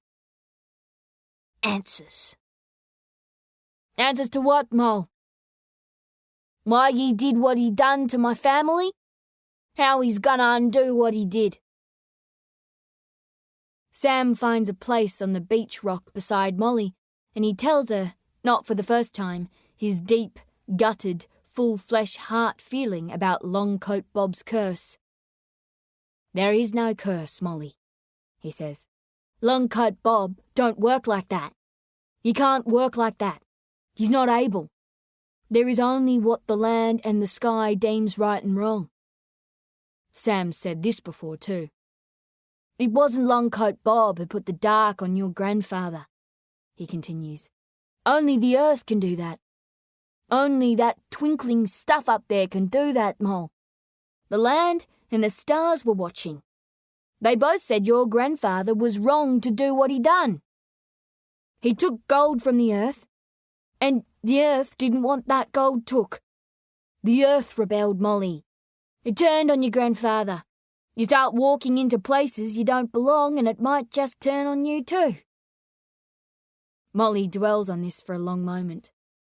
Then she stands. Did you like the film, Sam? Sam looks up at Molly. Not really, if I'm being honest, he says. Why not? You weren't watching it with me. Molly smiles. Bye, Sam. She walks away. Molly, wait! Sam calls, but she does not stop. He stands to watch her march into the night, patting Danny the colt's head along the way. Bye, Molly Hook, he whispers, only to himself.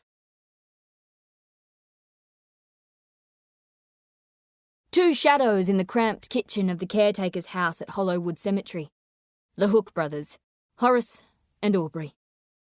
White, long-sleeved work shirts buttoned to the neck. Black trousers. Both men too drunk to notice they're still wearing their wide-brim black hats inside. Molly standing in the doorway to the kitchen. Horace can barely keep his eyes open. He sways in his chair, reaching once, twice, 3 times for a glass jar with a scratched Queen's Olives label on its side, which is half filled with a clear spirit that smells to Molly like petrol mixed with a splash of tonic water.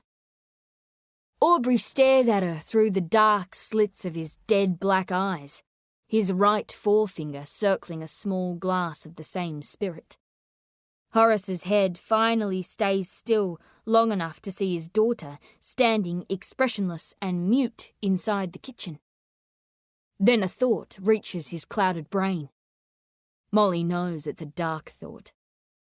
Horace stands abruptly, too abruptly for his blood and his body and brain to catch up with his legs, and he stumbles to his right and trips on his feet, and he falls hard to the ground, his eyebrow hitting the corner of the kitchen stove on the way down. Blood spills immediately from his forehead, and he tries to wipe it away, but he merely wipes it across his forehead so that he looks to Molly like a war-painted Indian in a Gary Cooper western.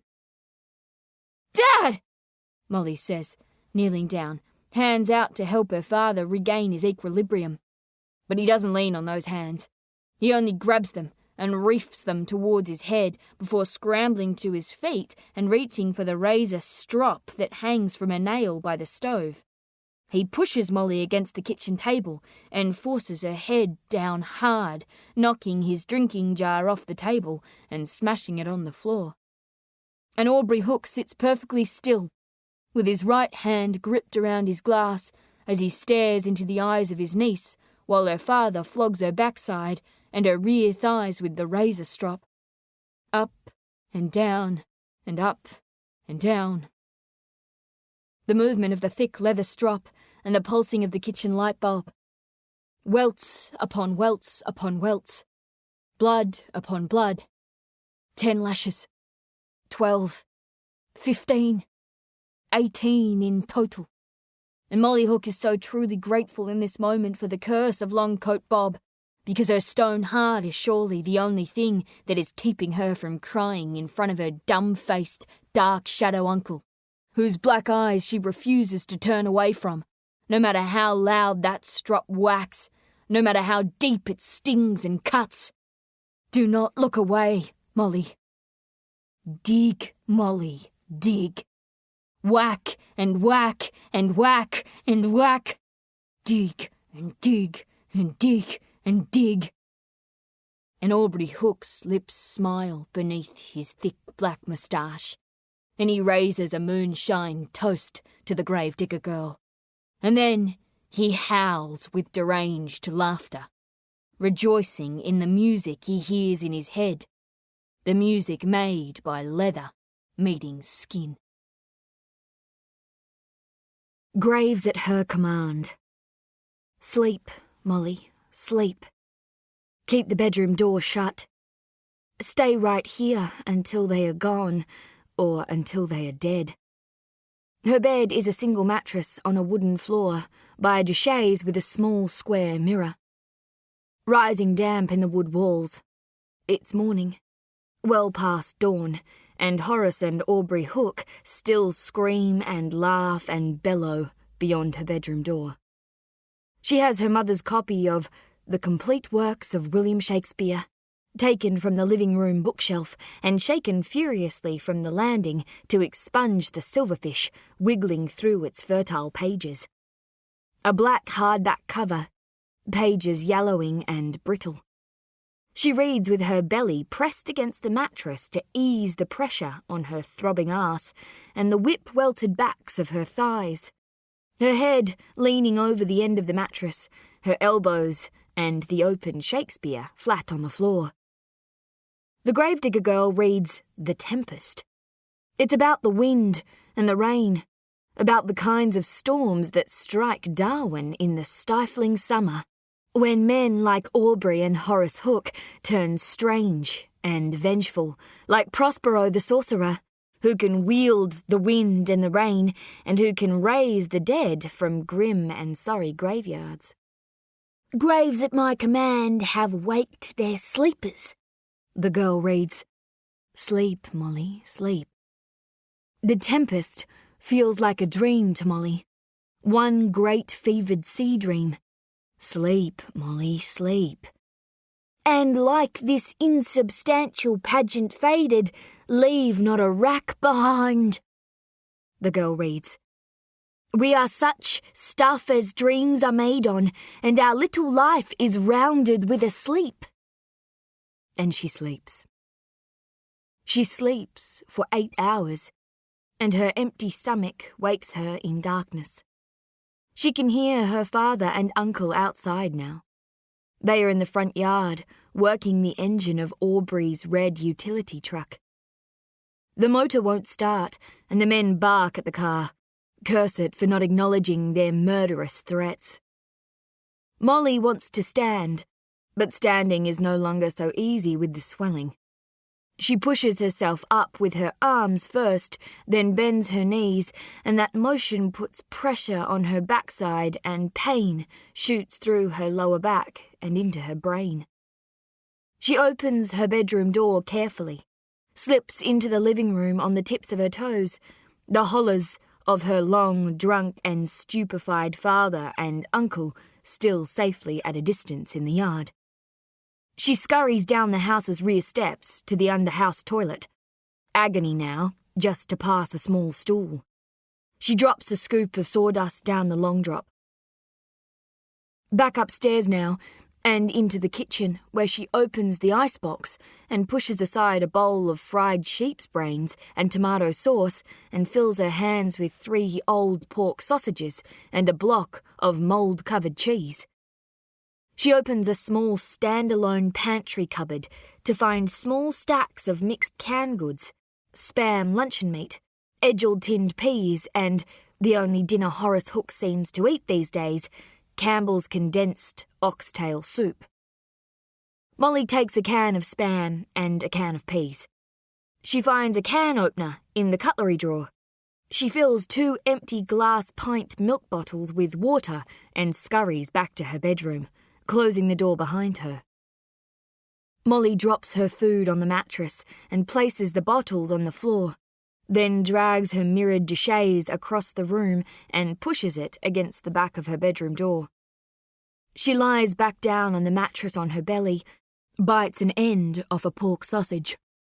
For 2 whole days, barricaded safely behind that bedroom door, she waits out the tempest.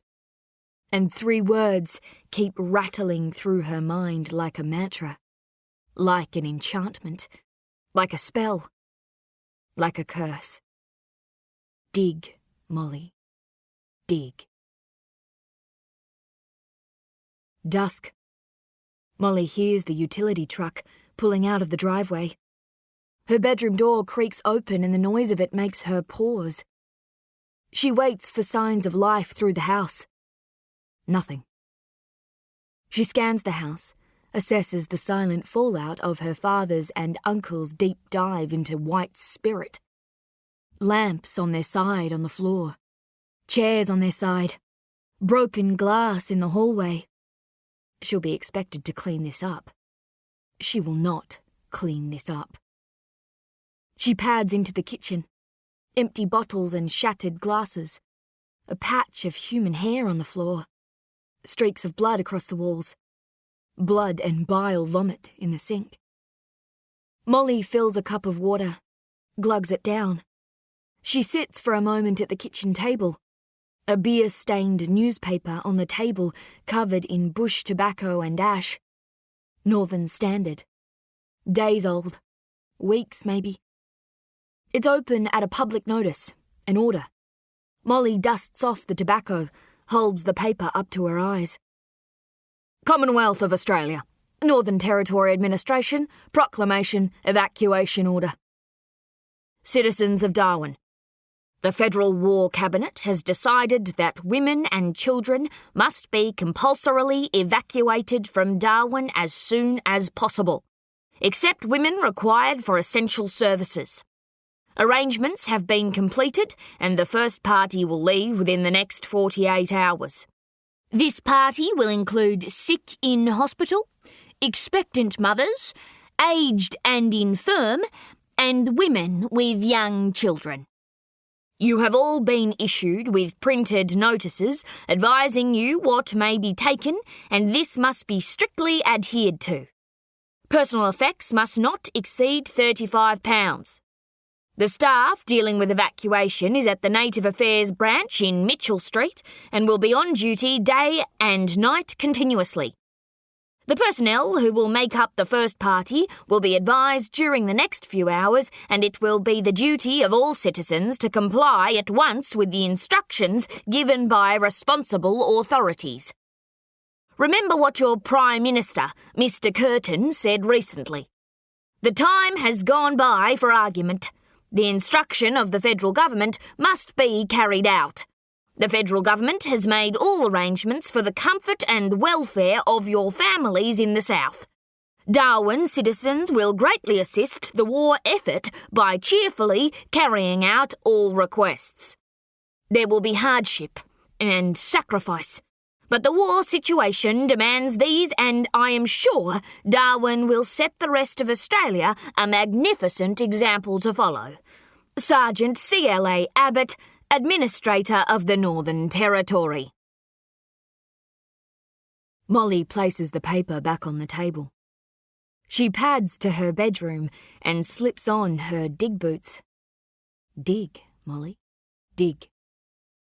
Dig for your courage. Dig for your soul. Dig for your rage. Bert the shovel leans against her bedroom wall by a window. Bert's been waiting for this moment and Molly knows it. Molly and Bert walk to Horace Hook's bedroom at the end of the long hallway. His door is locked, as always, because Molly and Bert are never to enter Horace's bedroom.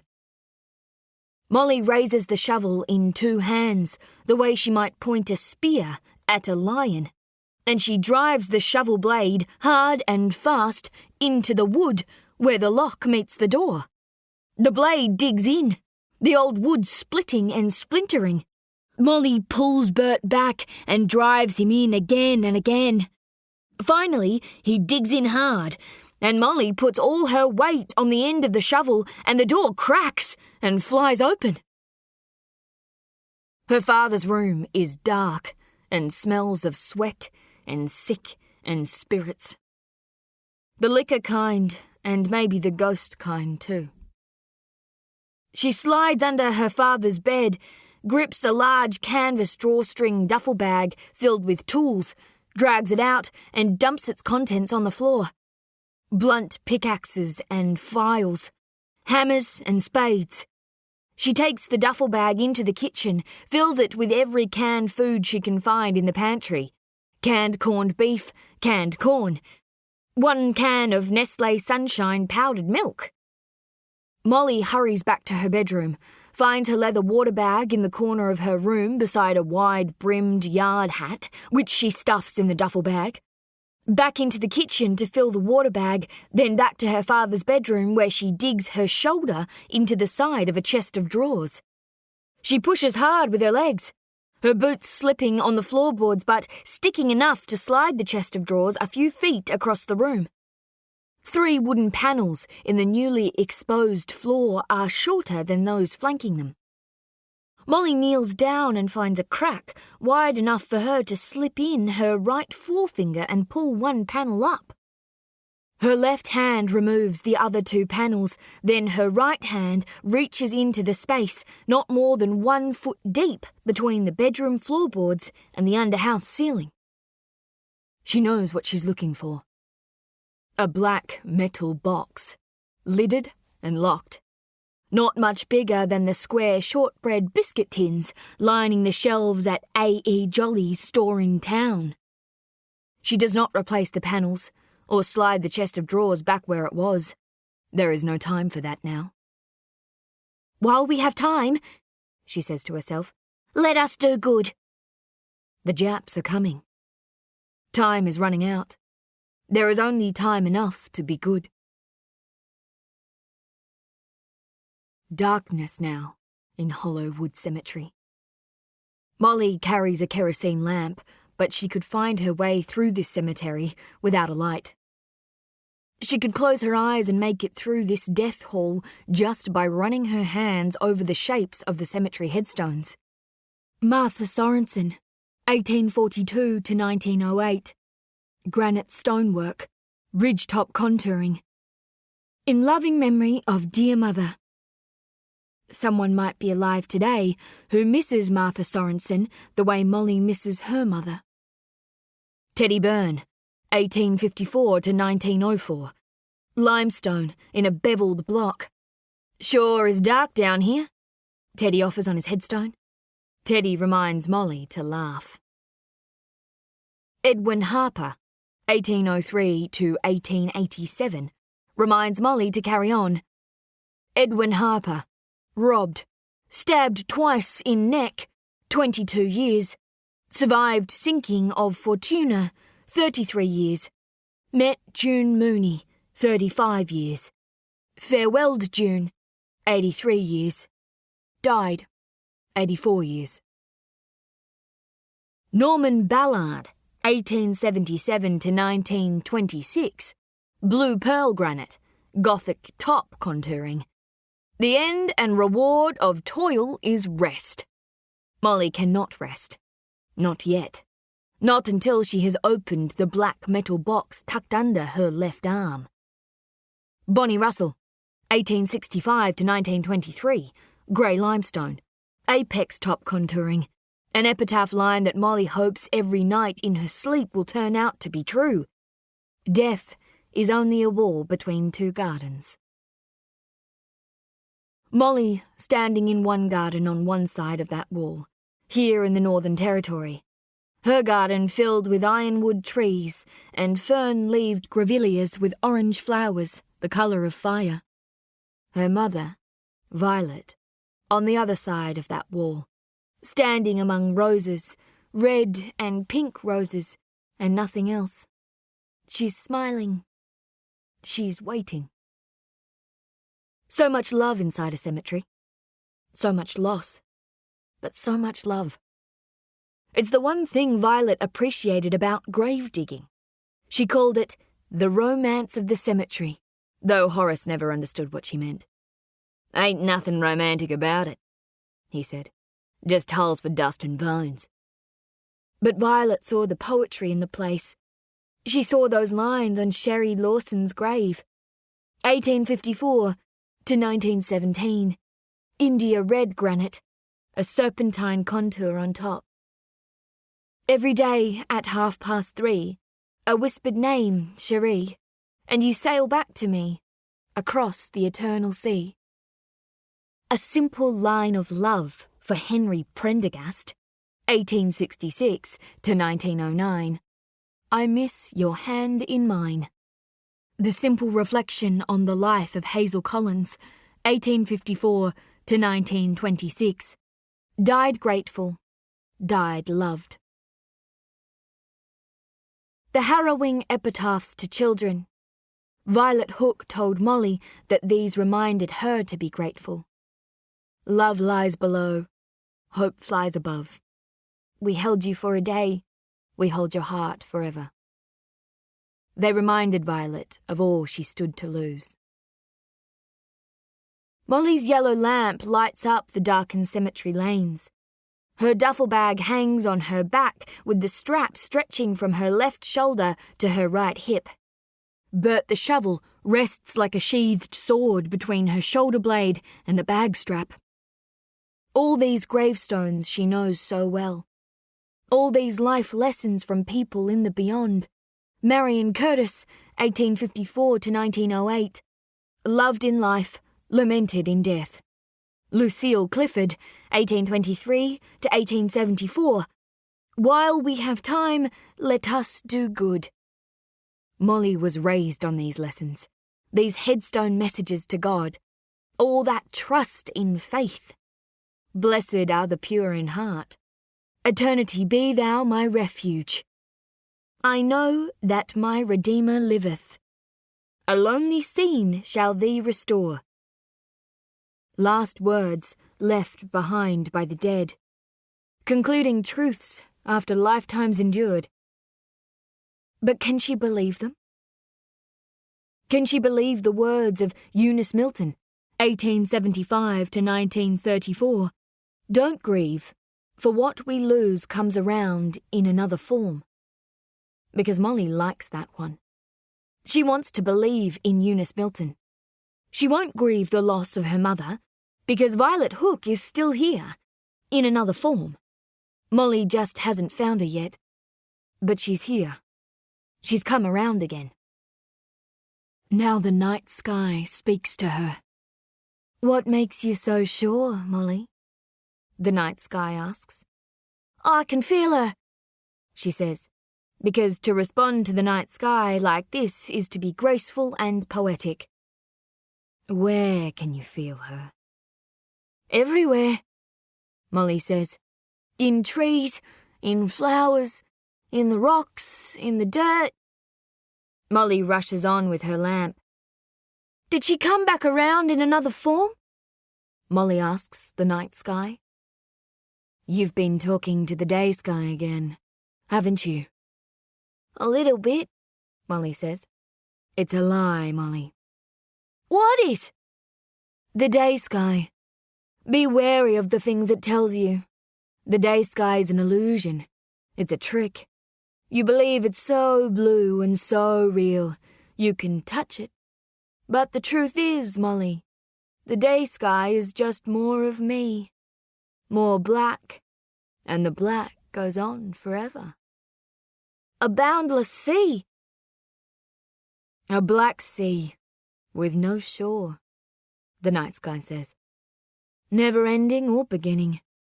Never to be trusted. In the southwestern corner of the cemetery, she stops at a gravestone. Molly has found the grave she's been looking for. Thelma Leonard. Upright limestone. Oval top contouring. She places her lamp beside the headstone. She slips off her duffel bag and holds the black tin box in two hands. She runs her fingers over her target connection point, a small hanging padlock at the centre of the tin box.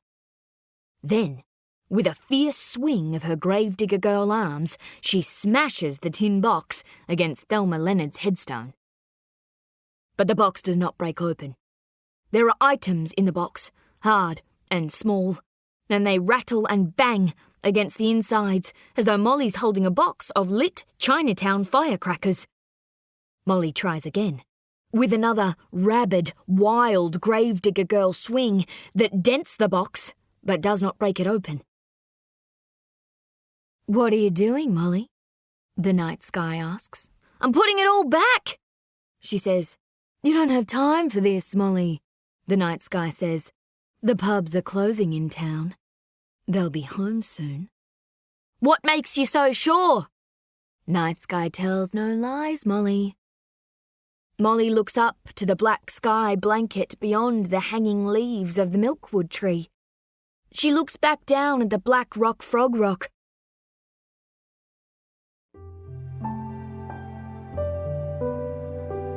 This is the end of CD3. The book continues on CD4.